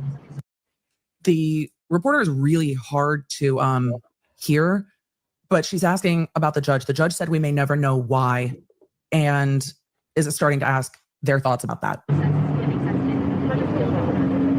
There's some truth to that, but then, you know, there's also the fact that, I mean, what would he tell as a lie as to opposed to the truth, you know? So The knife, if he gave the knife up, or if he gave a part of his kill kit, if he gave out facts that only the killer would know, it would corroborate it would things. corroborate things. And he even addressed there's been way too many conspiracies, and the surviving witnesses had to go through hell. Well, no better way to protect them than by getting some of I think there's one of the best ways to protect the surviving roommates is that this was a plea deal. those details. If you got those details, then, you know, it's as simple as just saying I did it solo would have been, you know, valuable, I think. And you know, we stand by the whole negotiation wasn't justice. It was just it was a shortcut, and we said from the very beginning we're not interested in a shortcut for our daughter. And we wanted everything. Steve, you turned the podium. At what point, talk to us about why you wanted to. The reporter said, or is asking Steve Gonzalez, you turned the podium, and is asking him why he did that. Because he's a coward. He's been protected by the court from day one, the minute that he was arrested. So I wanted to let him know that I was directing everything towards him, and you know, his days of being protected are coming to an end. You know, from what I've been explained, he gets on a van today, and he's got like 12-minute ride, and then he'll be the responsibility of Idaho State. Were you planning on turning the podium though, or did you do that at the moment? You know, I remember reading it saying, "Do not move." So I was like, "Well, I'm moving this." I just kind of made that decision right then and there. The podium says "do not move" on it, so he's like, "Nope, just turning it." And he said he made that decision in the moment. So, you know, I want to make it as difficult as possible. I knew my daughter was going to do a speech, and I'd heard it, and I was like, "He's going to hate this. He's going to hate this next set of people that are going to come forward and really rip into him and really expose him for what kind of a piece of trash he was." And we've been waiting a long time to say some of those things that needed to be said. Stephen, you chose not to speak now. I've written up a statement. I don't know. Yeah, maybe this is where you go. They're asking the younger brother. He didn't make a statement, and if he wanted to make a statement. Okay. Well, allow me a second. Maybe what's court appropriate. Yeah, it wasn't. Definitely wasn't. I think what she said was it might not have been court appropriate. Yeah, my name is Christy Gonzalez. I'm Kaylee's older brother. She was my little sister, my friend, the middle child in the heart of our family. There are no words that can fully describe her spirit. But if you knew her, you knew joy, you knew light, you knew someone who made everything better just by being in the room. My statement was largely grounded in one goal, and that was to do everything for anyone who listens to this and has to go through something similar to not have to endure what we had. My family's fought tirelessly, not just for answers, but for accountability. We've stood in front of cameras, behind closed doors, and across from people who didn't want us to speak, but we did, and we won't stop now. Across nearly every murder case prosecuted by Bill Thompson, including the killing of University of Idaho football player Eric McMillan, there is a clear and troubling pattern. Families are left feeling unheard, justice is negotiated down through plea deals, and the public is left with unanswered questions. In the McMillan case, charges were reduced from first-degree to second-degree murder, prompting confusion and outrage from the victim's family and community. The same pattern is emerged in the Silas Parks and John Lee cases, both of which prosecuted by Bill Thompson, where capital-eligible crimes were resolved through plea agreements, sidestepping trials and diminishing public accountability. The most egregious of these crimes was the brutal killing of Whitney Parks, a young pregnant woman whose life was taken by her husband Silas Parks during a violent domestic assault. Whitney was only 22 years old. Whitney was beaten and strangled in her own home, an act of cruelty that not only ended her life, but also the life of her unborn child. And yet, despite the devastating nature of this crime, Bill Thompson reduced the charges from murder to voluntary manslaughter, ultimately securing a sentence that allowed Parks the possibility of parole after just 5 years. There was no trial, no full accounting of what Whitney endured, no acknowledgement in the legal outcomes of the child she was carrying. For Whitney's family, for anyone who believes that justice systems should speak forcefully for victims, this wasn't justice. It was a deal, and it was like so many others under Thompson's watch. It prioritized expedience over accountability. Now, almost predictably, we find ourselves reliving that pattern in the current case. Despite the magnitude and brutality of the crime, the prosecution chose to accept a plea deal behind closed doors, without trial, without ever consulting our family in any meaningful way. In fact, we learned from the plea deal had been finalized from an email from the prosecution team. Not in person, not with warning, not with respect. That moment underscored what we feared all along. He's talking about and that this case was following the same well-worn path toward expedience over justice. Sentencing once again fails to reflect the severity of the act, and the emotional fallout has landed again on the shoulders of the victims' families, who have been left out, unheard, and grieving not just a horrific loss, but a system that continues to bypass them. The through line is undeniable. Whether it's 2004 or 2025, this prosecutional, is that a word? Sure. Sorry. Could just go with Prosecutional, you're fine. Approach has consistently abandoned the very approach it is, or the very people it is supposed to protect. The trend you'll notice from Thompson's prosecuted crime are the following: plea bargains avoiding capital punishment, charge reductions, sentences that misalign with the gravity of the crime, lack of trial due to plea bargains. These aren't just failures in process, they're failures that have real consequences for real people. After reviewing Bill Thompson's history, it's clear our family was never given a fair chance at justice. But this isn't just about a prosecutor's record. It's about Kaylee. It's about my sister. She's not just one of the Idaho 4. She was a daughter, a sister, a best friend, and the light in every room she walked into. When the prosecution followed the same path we've seen before, closed doors, limited input, and a plea deal handed down without our voice, it became painfully clear that Kaylee was being treated just like another case. But she wasn't. She was everything to us, and our pain has only deepened, knowing that the system didn't fight for her the way she deserved. I'll leave everyone with this. There's 1,000 things I wish I could say to Kaylee, but today I'll just say this. I will always carry her with me for the rest of my life, and I will never stop being her brother. Thank you. He could have said that in court. Is there anything that you've learned over the last 2.5 years from the investigators or the prosecutors that you can share with us now? The question is there anything you've learned over the past 2.5 years that you can share with us now? They're turning to see who's asking the question, but it's just a row of cameras, so I can't see who's asking the question. It sounds like Chanley Painter, but I don't know if it is. Well, I think it was kind of interesting that Go back. Once the president sent a truth statement out, they called us right up and they told us everything. So I don't know what was holding them back before, but we the spent gag order. 3 hours, close to 3 hours with the lead detectives, and we found because our main thing was we didn't want to have victims advocate statements that had lies and misquotes and misinformation in it. So I appreciate the president putting a little bit of pressure on there, and it seemed to work. Up until that time, they told us they were not going to tell us, and we were going to have to just wait for, for the things to be unsealed. Well, but yeah. To be fair, the gag order was removed Thursday, so it is difficult because the gag order also covered what could be told to them. I'm glad that law enforcement sat down with them after the gag order was lifted and spoke with them before today. It was horrific what Kaylee went through. Yeah, and I don't want to protect this guy, but I won't give out all the details. I'll be general, but protect her. Yeah, she was stabbed. Keeping the details of what happened to the victims is protecting the victims, not the defendant. We know what the defendant did was depraved and horrific. The details of that protects them. Over 30 plus times, and she was struck, and there was quite a bit of damage to her face. So this guy's just an absolute monster. Anyone who thinks that he's otherwise, I just looked at pure demons out there. When I was looking at him, we had a stare down, and he's just filled with demons. He's dark pits of eyes, and there's something seriously wrong with that man. Steve, why was it important for you to look him directly in the eyes? The question is, why was it important for you to look him directly in the eyes? I wish the camera wouldn't pan. Just let the questions be shouted. We're still not going to see them. I looked him straight in the eyes, and I just seen black holes and just anger at me. These are some of the other family members on the courthouse steps. Absolutely fucking hated. And why did you want to speak to him directly? They've panned to some of the other family members. Steve Gonzalez is saying about the stare down in court. We knew this was a brutal multiple stab wound case.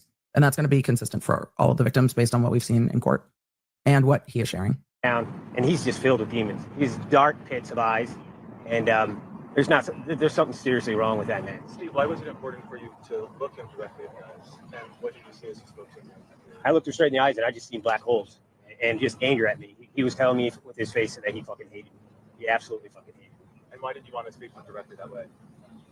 It's the most personal one. Like, Yeah. Look at me. He took my daughter's life. Look at me. Yeah, Did your family get something today that needed, or was this? Yeah, 100%. It's a little early to actually even answer that for myself. I think that kind of stuff needs to set in and sink in. And, you regret maybe saying some things, or you wish that you would have said things. So I think right now we're just kind of in the midst of the tornado, and the real feelings. Has the spotlight been faded? The media asked the family, "Did your family get anything from today?" And she's explaining, "I don't know yet," and that's incredibly honest because it won't even set in. What do you want the public to remember? Our main thing is hopefully this could be a template for another family that I didn't release that. You can use the media as much as they're using you. You can use it to keep people accountable, keep people honest, keep the court system, treating you. Yeah, no, they didn't release that. It wasn't public knowledge. It was part of the sealed documents and stuff. There's a lot that didn't come out and could have come out at trial, but hasn't come out. That's why I'm trying to go through these. It's the police, the Monroe County Sheriff's Department that released all of these documents. So I'm just, whilst you're listening, I'm going through and trying to grab some more that are relevant so we can go through them. And I have put the link to that site with all of the documents in the Discord chat if you want it.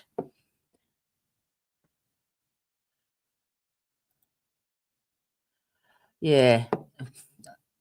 I mean, that's his opinion, and we haven't lost a daughter, so, and he doesn't perhaps understand the processes ahead from here. Yeah, I certainly don't think I would want, everyone has to sit through and look at those pictures if it went to trial.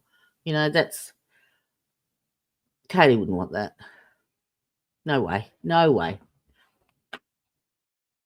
With a little bit of respect. And I think that's what we did. And the more that you get active, I think the more chance that you're going to get that justice in the end. I think you really got to try to make your kids stand out, or, whoever you're trying to protect you. Yeah. Just make them real. Get on the internet and talk to people.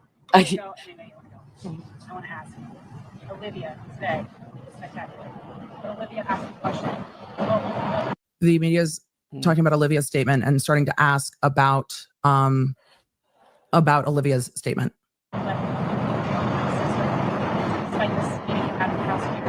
Oh, is that the new case that Alan Jackson's taken on with that young boy? I've got a couple of really good trials that were on with the Karen Reid when the Karen Reid trial was on, and they didn't air them, but I've got the info, so I'm in the middle of doing presentations for two. They're coming. No, we Slowly but do surely, know that we'll get another there. weapon was used on Kaylee. The question followed up with a question about a second weapon that comes from Olivia's statement and whether or not a second weapon was used. And that is why they are mentioning, we do know this. That is something that would come from the coroner's report that they might not have known until the gag order was lifted. Those are the type of details that would not be shared or in the media until something went to trial. So we don't know what that weapon was, but They didn't recover it. along with the knife wasn't recovered. But Kaylee was not just stabbed. There was other things that happened to Kaylee. Talk about that a little. The conversation we had with the prosecution was about healing more than anything. It was about giving the victims' families answers. And they may share some of that information at a later date, but today is not the day for that. Today is about the sentencing. It's about putting the defendant in prison for the rest of his life. So there may be more details to come about that, but that conversation that they had was about the healing process and finding some answers that they had. And so we may share at a later date, but today's not the day. Okay. I saw briefly a few of you in the chat saying nothing has been proven. Brian Koberger admitted to a quadruple homicide. So that has been proven. Thanks. The media is continuing to ask questions as they walk away. I think the media should at this point let them walk away. The victim's family wants to walk away. Let them walk away at this point. If other families want to talk, they can. If they don't have to.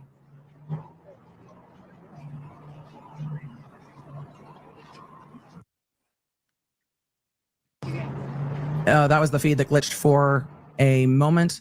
I hope that there is law enforcement there to help them get to their cars how they want to, so they are not followed. Oh, the second weapon hasn't been proven. It's been told to the victims' families.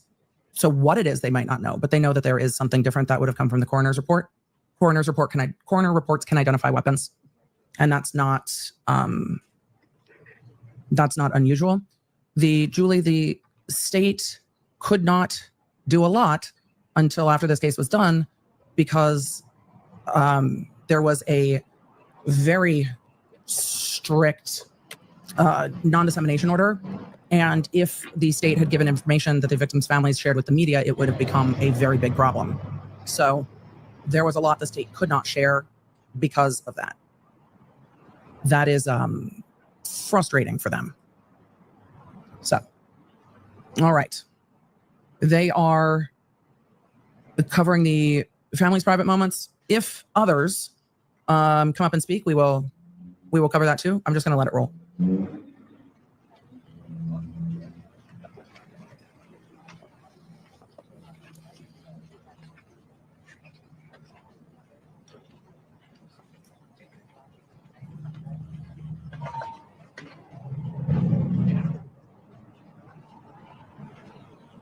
Okay. Good afternoon. My name is Leander James. I am the pro bono attorney for Karen Laramie and Scott Laramie, the loving mother and stepfather of Madison Mogan. I ask that you please give your quiet attention to Scott. He would like to make a statement to you and to all those out there in support of them and the other families. Just zoom back out and let them speak. Karen and I just left the sentencing where we gave our victim impact statement. Judge Hippler sentenced the defendant to the maximum allowable sentence under the plea agreement. The sentence will ensure that this evil will never again terrorize a family as he did ours and 3 others. Trial would have involved risks. Yes. Had the defendant been convicted, he may not have been given the death penalty. That's true. Had he been convicted of the death penalty, we would have had to endure years, maybe even decades of appeals. That's true. This way, his fate is sealed. Society is protected, and we can move on with our lives and attempt to recover. Maddie was our purpose and our hope. We remain lost without her, but we will find our way. Thank you.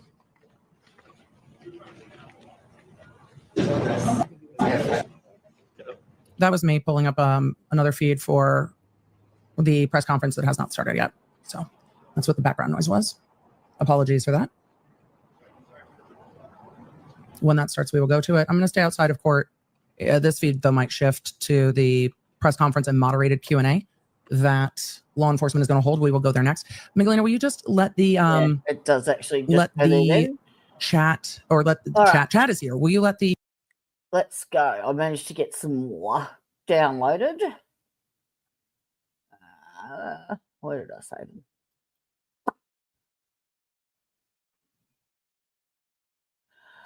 Where did I put them now? Come on now. Come on now.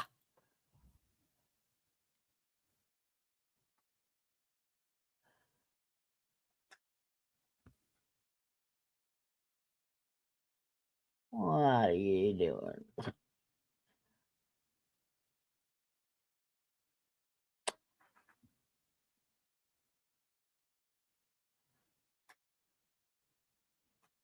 Where the frig did they go? Come on. I know you're there. I saved you. Okay. Let me share this screen instead. So this is my Google Drive.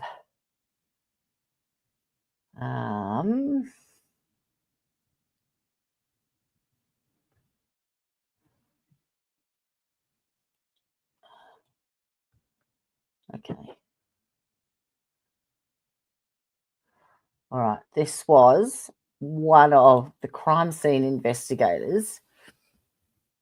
How can I zoom that in? Yes, I can. Here we go. Is that too big? No, perfect. All right. So this is from the Moscow Police Department on the 13th of November at nearly 7 p.m. by Ryan Snyder. Response and canvas interviews. So he was a responding officer at the time. On the 13th of November, about 1200 hours, I responded to 1122 King Road for the report of an unresponsive subject. Upon my arrival, I noticed there were several college-age subjects out front of the address. I was directed to use police caution tape to cordon off the crime scene. As I was working around the residence, I noticed the back door was open and there were footprints in the snow coming from the back door on the back porch. OFC, don't know what that is. Anyone? Smith took photos of these prints with a measuring tape. He watched the backyard area to make sure no one else came. Oh, what do you know? Crime scene investigators do go out in the snow. Well, fuck me. There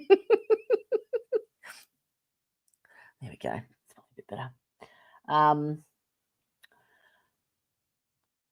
He watched the backyard area to make sure no one else came into the backyard. This portion of the backyard is connected to two other residences, both directly to the west. The footprints are here to lead west toward King Road between the residences, but I was unable to see where the footprints went after the yards connected due to the amount of rock landscaping.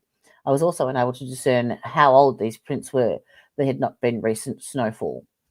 We entered the residence to continue taking photos of the scene. I entered through the bottom floor main door on the north side. I took photographs of the rooms and living areas of the residence. The photos were downloaded onto a CD and booked into evidence. Photos were labelled in this report.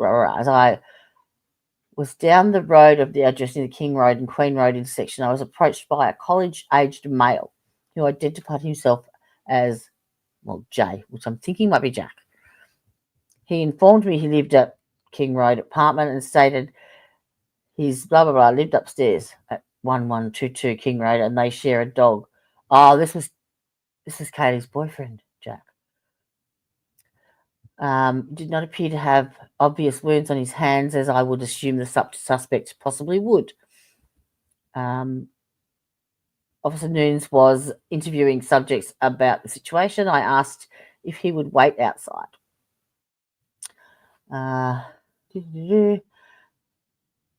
Later responded to the police department to be interviewed and then picked up the dog from the Humane Society shelter.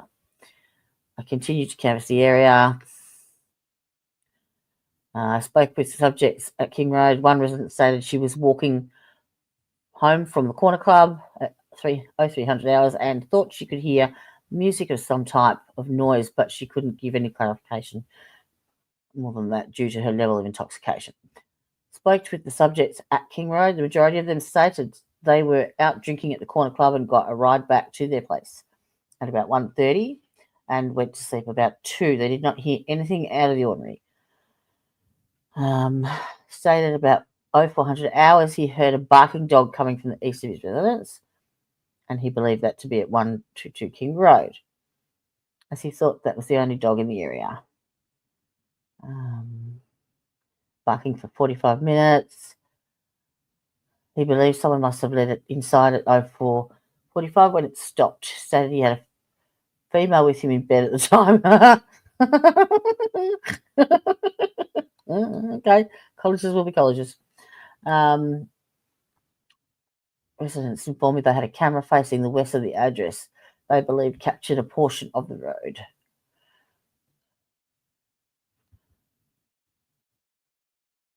They got permission to access that.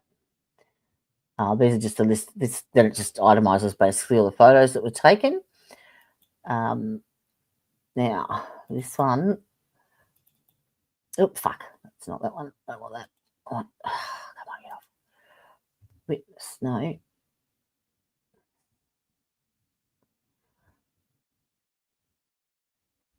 This one. Zoom, zoom, zoom.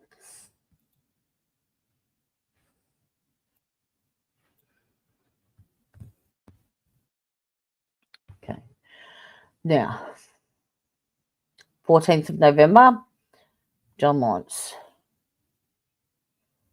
Supplemental report. About 1200 hours, he called me to inform me there had been multiple victims of a homicide located in a residence on King Road.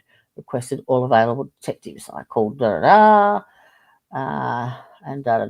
informed me he would be on his way shortly. I called.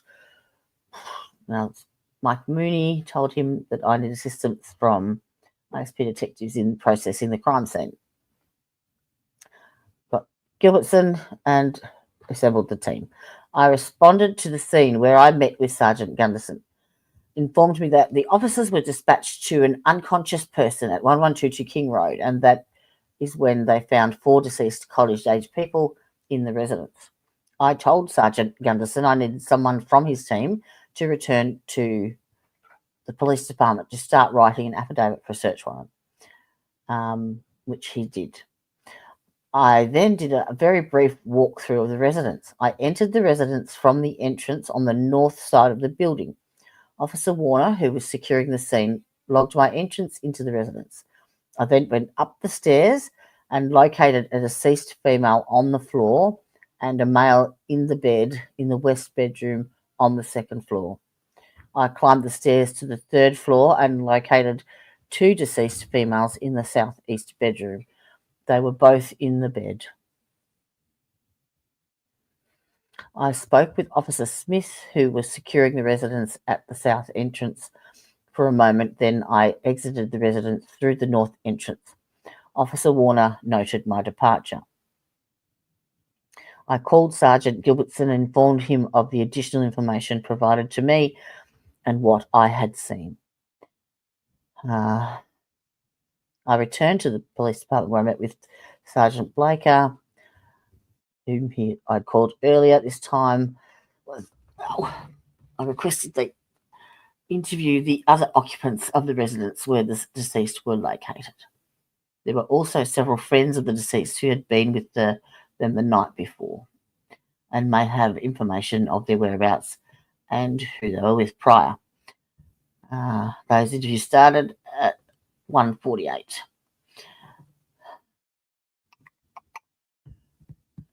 About 2:23. About 2:23, the family of Xana arrived at the police department. He was informed of Xana's death by Captain Dellinger. Barrett informed me Ethan Chapin's family had been notified of Ethan's death. Captain Barrett asked me to take care of the death notifications for Maddie Mogan and Kaylee Gonzalez. He provided me with the information the university had on file for the Mogan and Gonzalez families.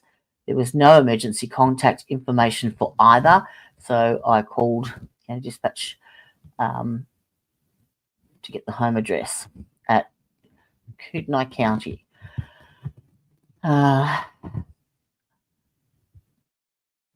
She told me she had the names listed as residents of the address provided for Katie's. I requested a death notification for them. I was contacted by Deputy Mitch Jan, who he asked what he could tell the parents, and I informed him we knew very little at this time. A short time later, Deputy Jan called me and told me that when he arrived to give the notification, the parents were already aware. I also provided Maddie Mogan's address and was not able to locate anyone with the name Mogan at that address. She said she would send a Coeur d'Alene. Okay, is that a county? PD officer by the residents to make contact. A short time later, Officer Matt Sykas requested I call him. When I made contact with him, he told me Dada and Dada of Madison Mogan were driving to Moscow. About 20 minutes after my conversation with Officer Sykas, the Mogan family arrived at the PD. But Captain Barrett gave the death notification and requested I interview them. I spoke with Maddie's parents in the lobby interview room.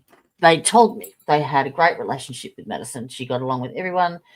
She had a strong relationship with her boyfriend, Jack, who lives in Boise, and that she had just gone to Boise to see him that weekend prior. Madison and Jack had been dating for about a year and a half, and Jack is from blah, blah, blah. I asked if there were any problems with past boyfriends, and there were none to their knowledge. I asked if Madison had mentioned any stalking behaviour from anyone or anyone that made her uncomfortable, and they said she never spoke of anything. The rest of my shift was spent allocating resources. Right. 2.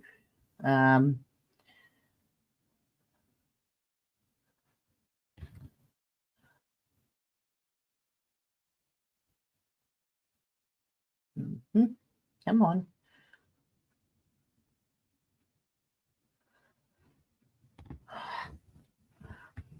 Why did it do this? I put them in. Thank you. Thank you. That's all I wanted. No,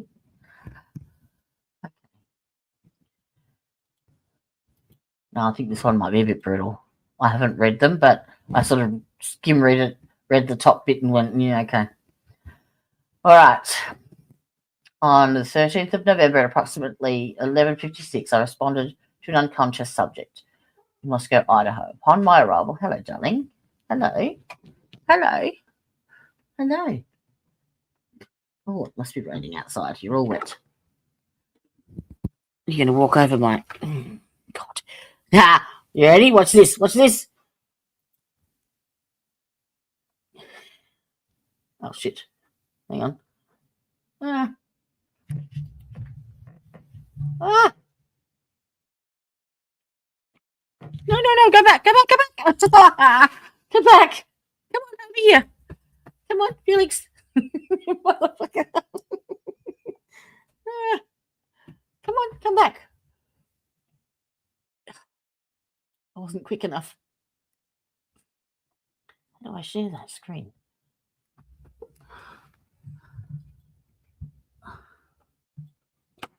What the I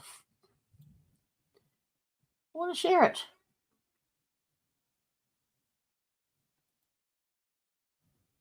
Oh.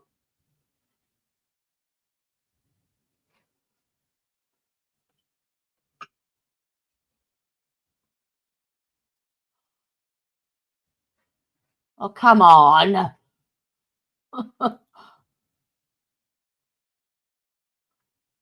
Oh, I know. Sorry, worked it out. Share screen. Window.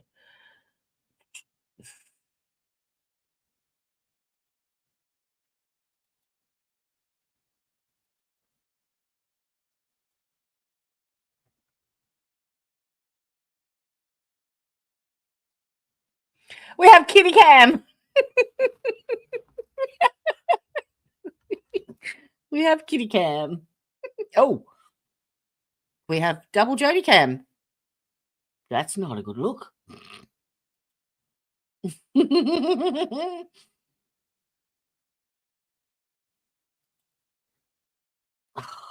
now it's glitching on me.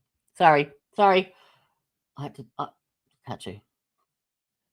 It's mandatory. Took me ages to set that up. Okay, let's go back to this. This is nasty shit, isn't it?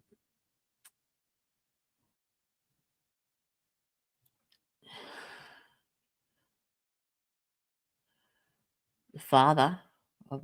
I can't see chat while I'm reading. Sorry. What have I missed? Wow.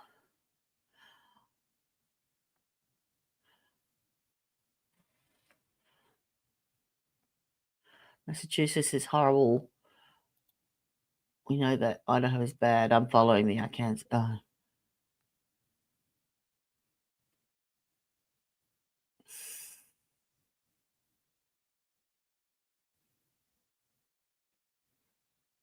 Already so hot here. I think I'll just cook on the sidewalk.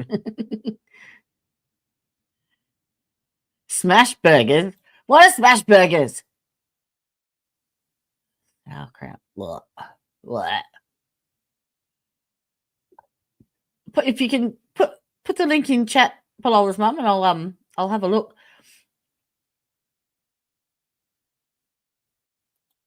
Oh.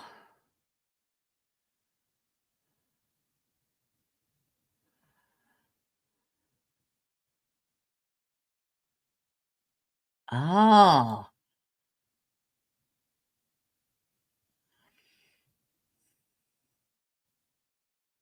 You're talking about sauerkraut.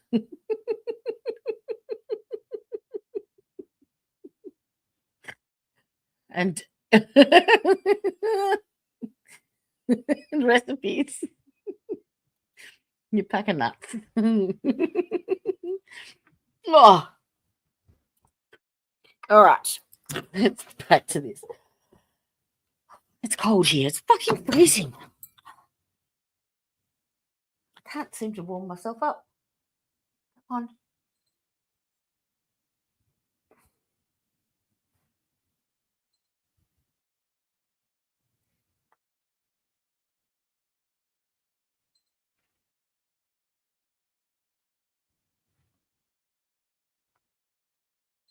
Right.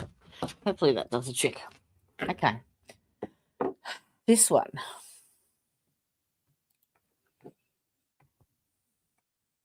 Can you guys see that all right or not? Okay. Responding officers. Gunderson, Snyder, and Warner. On the 13th of 11th at approximately 11:56. Oh, did I read this?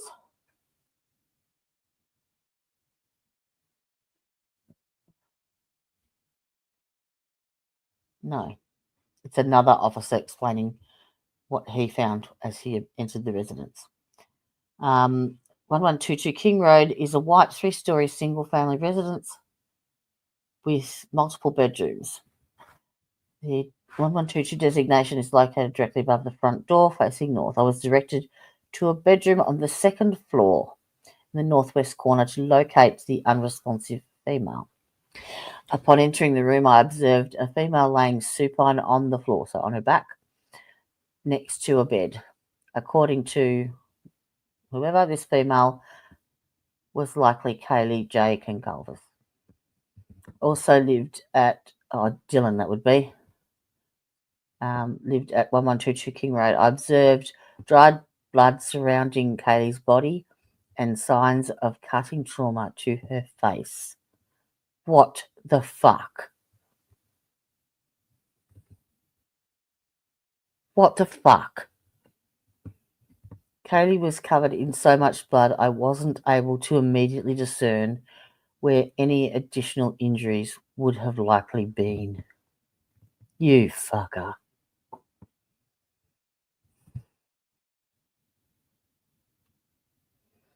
Kaylee was apparently deceased due to her pale skin colour, rigid body tone, and apparent blood loss. On the bed in the same room, I observed a male lying supine on the bed. What? Oh, he's gotten Kaylee and Xana mixed up. Must have.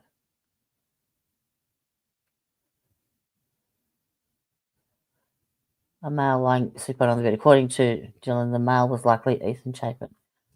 Dylan said Ethan was commonly at the residence. I observed blood covering portions of Ethan's legs, surrounding his body into the bed sheets, and drops of blood on the wall near his head.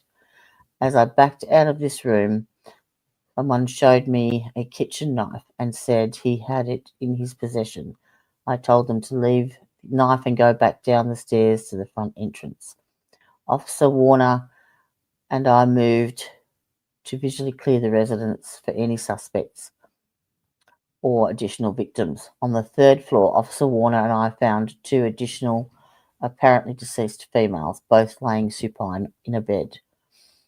This bedroom was on the southwest corner of the third floor. According to Dylan, these 2 females were likely Xana and Madison, so he's got their names mixed up. One female showed an apparent traumatic injury to her face due to the basic facial structure being unrecognizable. What the fuck?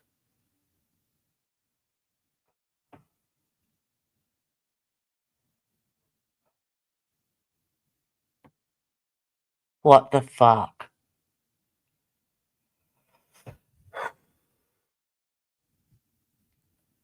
Both females showed very pale skin. Both females were covered in dried blood and apparently deceased. After the residence was deemed safe, Officer Warner and I exited the residence to secure it and the immediate area, to include the parking lot immediately to the north of the residence. I walked outside and began interviewing. How can you just walking into that and seeing that and then just go about?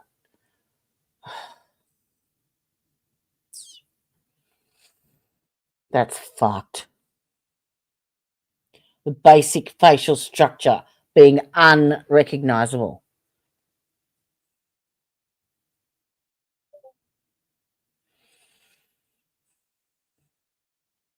Well, there was Polosman. There was different. There was quite a few first responders, and each one of them are telling their version of what they found when they went there. So each one obviously went to a different one first and second, and this is their reports on what they found.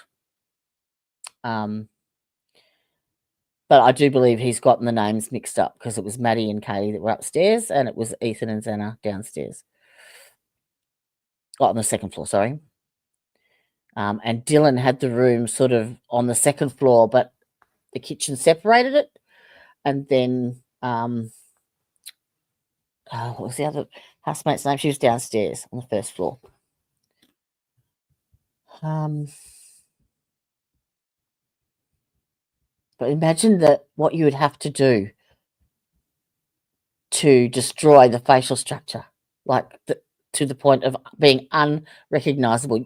Now, you can't tell me that they want those pictures shown to the public through a trial. Really? Really? You want me to read it again? Okay. Warren and I found 2 additional apparently deceased females, both laying supine in a bed. This bedroom was on the southwest corner of the 3rd floor. He thought they were Xana and Madison, but it wasn't. It was Kaylee and Madison. One female showed an apparent traumatic injury to her face due to the basic facial structure being unrecognizable. Both females showed very pale skin. Both females were covered in dried blood and apparently deceased.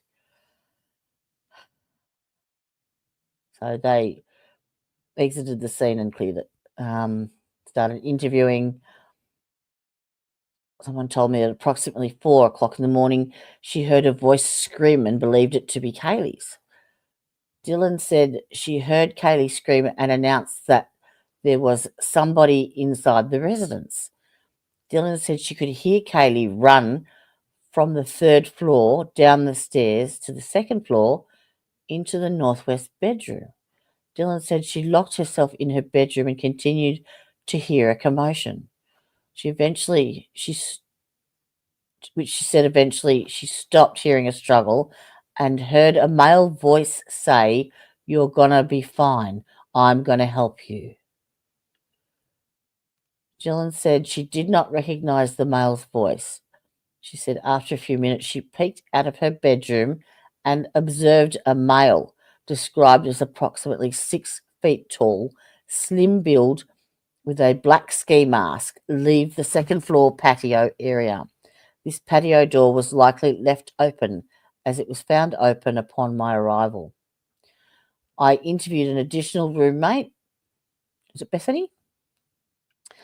Yeah, Bethany Funk, who told me she was at the residence during the commotion.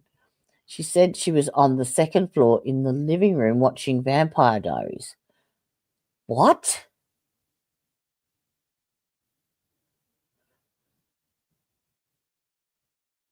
Come on, no.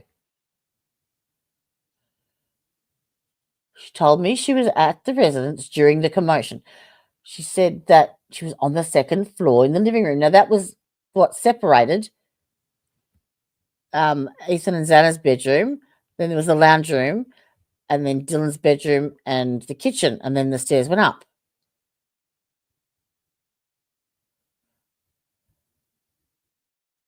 So, she was watching the Vampire Diaries with Dylan. And an unidentified person named L. Bethany said that approximately at 2 a.m., Madison and Katie came home for the night out. Oh, okay, that was before. Sorry. I was going to say, you can't tell me you were sitting in the lounge room while that happened. Fuck. They come home from a night out at the corner club located blah, blah, blah. She said she also believed Madison and Kaylee went to the grub truck. Yes, they did. We've got video footage. She said Madison let the dog out, Murphy, sometime between 2 and 2:30. Bethany said during this time, which she observed no suspicious activity, Bethany said she returned inside while Madison was still outside with Murphy. She said she went to bed around 2:30. And said Madison came into her bedroom sometime after 2:30 to ask if she knew where Murphy was. Bethany said she told Madison no, and Madison left. She then said she woke up in her bedroom, which was located on the 1st floor, to a sound she described as a firecracker and a flash. She initially thought it was a prank. Firecracker and a flash. Fuck. According to Bethany's phone log she showed me, Bethany called Xana at 4:21 and Ethan at 4:22, Madison at 4:22, and Madison again at 4:30, and then Kaylee at 4:31. Bethany said she never received an answer on each phone call. She said she went back to sleep and woke up at around 11:56 when 911 was called. Right, so you hear a loud sound and a flash. and no one in the house is answering the phone. Mm-hmm. Initially, I was told Kaylee was likely located on the second floor bedroom with Ethan.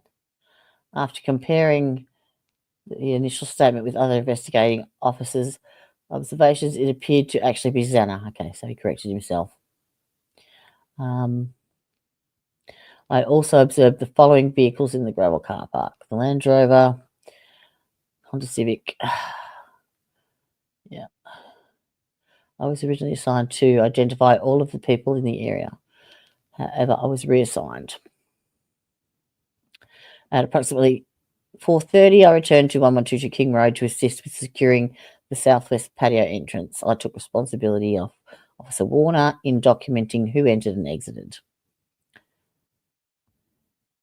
So that's his log of people that went in and out. That's fucked. That is fucked.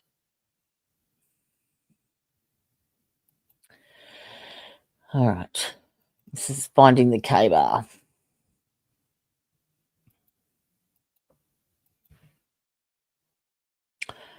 Okay, this is on the 14th of November. John Rosinski. Scene security K-bar follow-up interview. On the 13th of the 11th, 22, I received a phone call advising me there was a quadruple homicide at 1122 King Road. I arrived to the Moscow Police Department, put on my police-issued uniform, and relieved Officer Warner at the above address, who is currently holding scene security and maintaining a log. The following day, I learned that a sheath was found inside the apartment. The sheath was tan in colour and had a Marine Corps eagle, globe and anchor symbol at the sheath. The words USMC were located under the EGA and K-bar was above the EGA. I was tasked to follow up with businesses in town to see if that particular knife was sold there. I followed up with Tri-State Outfitters, Big Five, each of the above stores do not sell the K-bar knife brand. While at Walmart, I was speaking with a staff member who was showing me the knives on display. She told me about 2 or 3 weeks ago, a white college-aged male asked for a black ski mask that would cover his face. She was unable to provide much detail other than he was taller than she was and maybe had a tan skin complexion. She said she advised the male they did not have any black ski masks, only camo. She said the male then walked away. At about 11:45, I spoke with blah, blah, blah at Memorial Gym substation. It's currently for the fraternity. Blah. I asked blah, if he could walk me through what he did on the night of that night. The party at the Treehouse. It's an off-site campus house for the sorority. He didn't know the specific address, but said the house is near the White's apartments. He said at the party he saw Ethan, who was with someone's boyfriend, was the only member that he recognized at the party. He said he left at around 10 or 11, and he went back to blah, blah, blah, and watched a movie with blah, blah, blah, and blah, blah, blah. He said he went to the corner club around 1:49 a.m. to pick up blah, blah, blah, and blah, and blah. Said they were alone and not with anyone. Said he dropped the 3 above individuals off at their apartment off of King Road. Said that after he dropped them off, he went back home.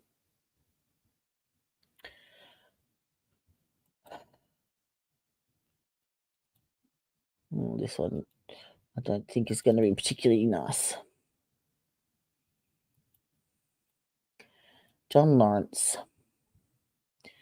At about 1200 hours, Captain Barrett called me and informed me there had been multiple victims of homicide located in a residence on King Road and requested all available detectives. I called Detective Vargas and was informed she was out of town and would be back in Moscow on Monday morning. Rang around and called a few. Okay, so They assembled their team. I responded to the scene where I met Sergeant Gunderson. He informed me that the officers were dispatched to an unconscious person. Told him I needed someone from his team to return to the police department to start writing. Did I read this one?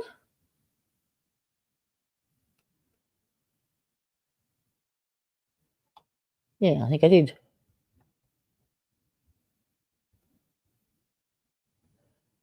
Yes.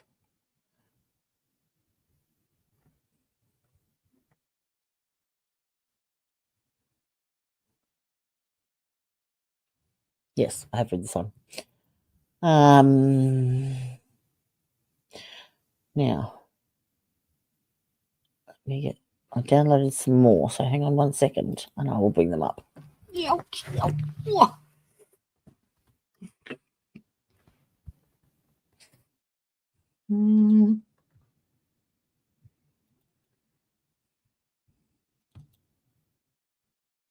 No.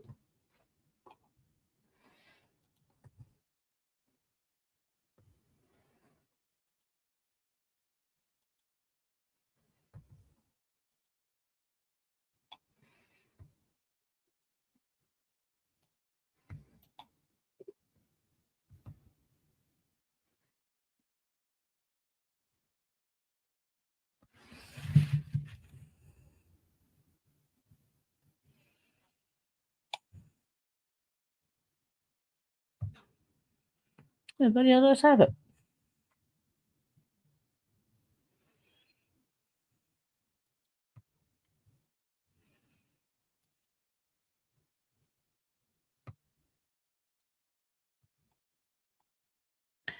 Well, that's bizarre. I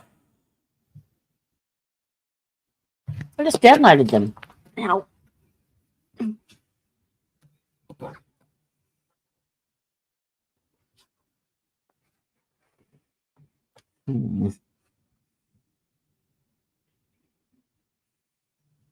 I have to download them and name them because they're so like this is what you get. So hang on, let me go back one. So you get the list of the report here, and then you've got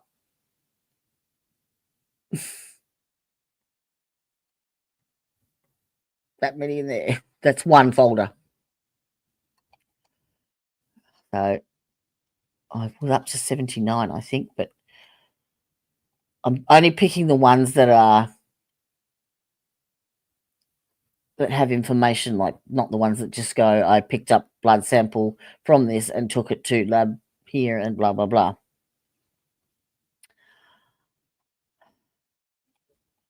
Oh, I don't know where I've saved them.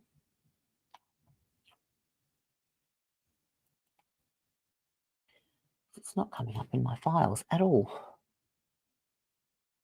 How can I know? She says she doesn't know. Just refresh it. Oh, they're here.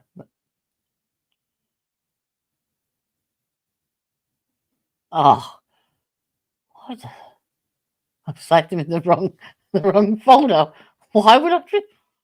That's not even close. You dipshit. No. Okay. Let's have a look at this one. I've got pictures now.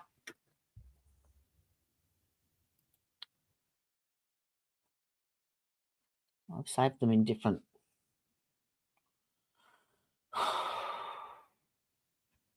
You know what? I might. It's going to get confusing.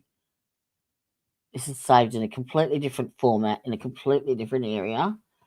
I need to put them all together so that I know what I've read and what I haven't read. Otherwise, I'm going to get lost. So, what I might do then is just do another reading tomorrow, I think. And we're just going to have to chip away at it. It's yeah, it's going to be a lengthy process, I think. You guys having fun in the chat there?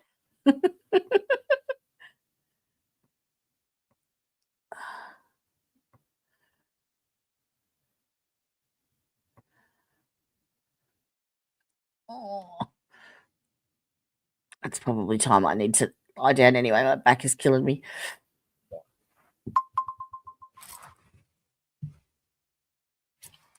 And I watch a silly flat.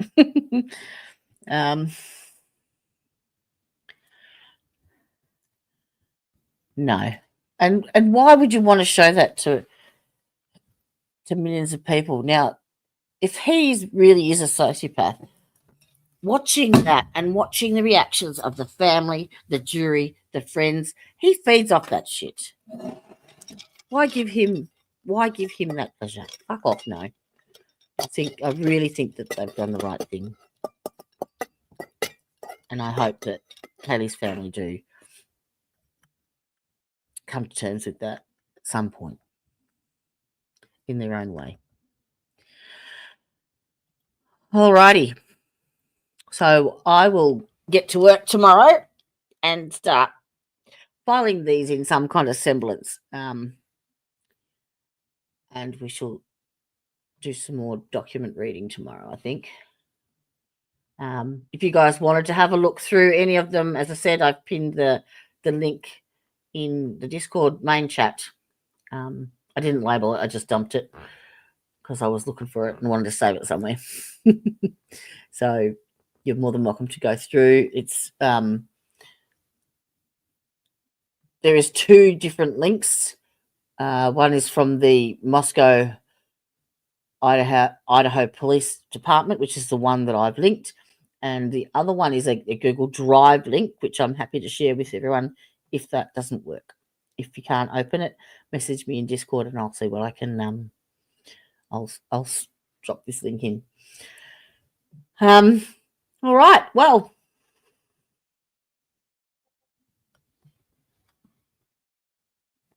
I think we might call it a night, my darlings.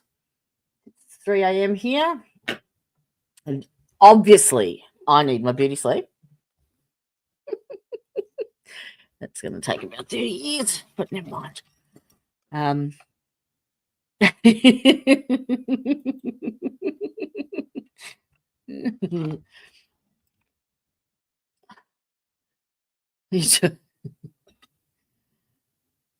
Tornadoes. Kentucky. Any updates on the sheriff? I shot the sheriff. Love you too, darling. All right. I will weave my magic wand just like this. Bibbidi bobbidi ho. And I will bring you some more documents on the morrow. Love you all. Mwah. Nighty night.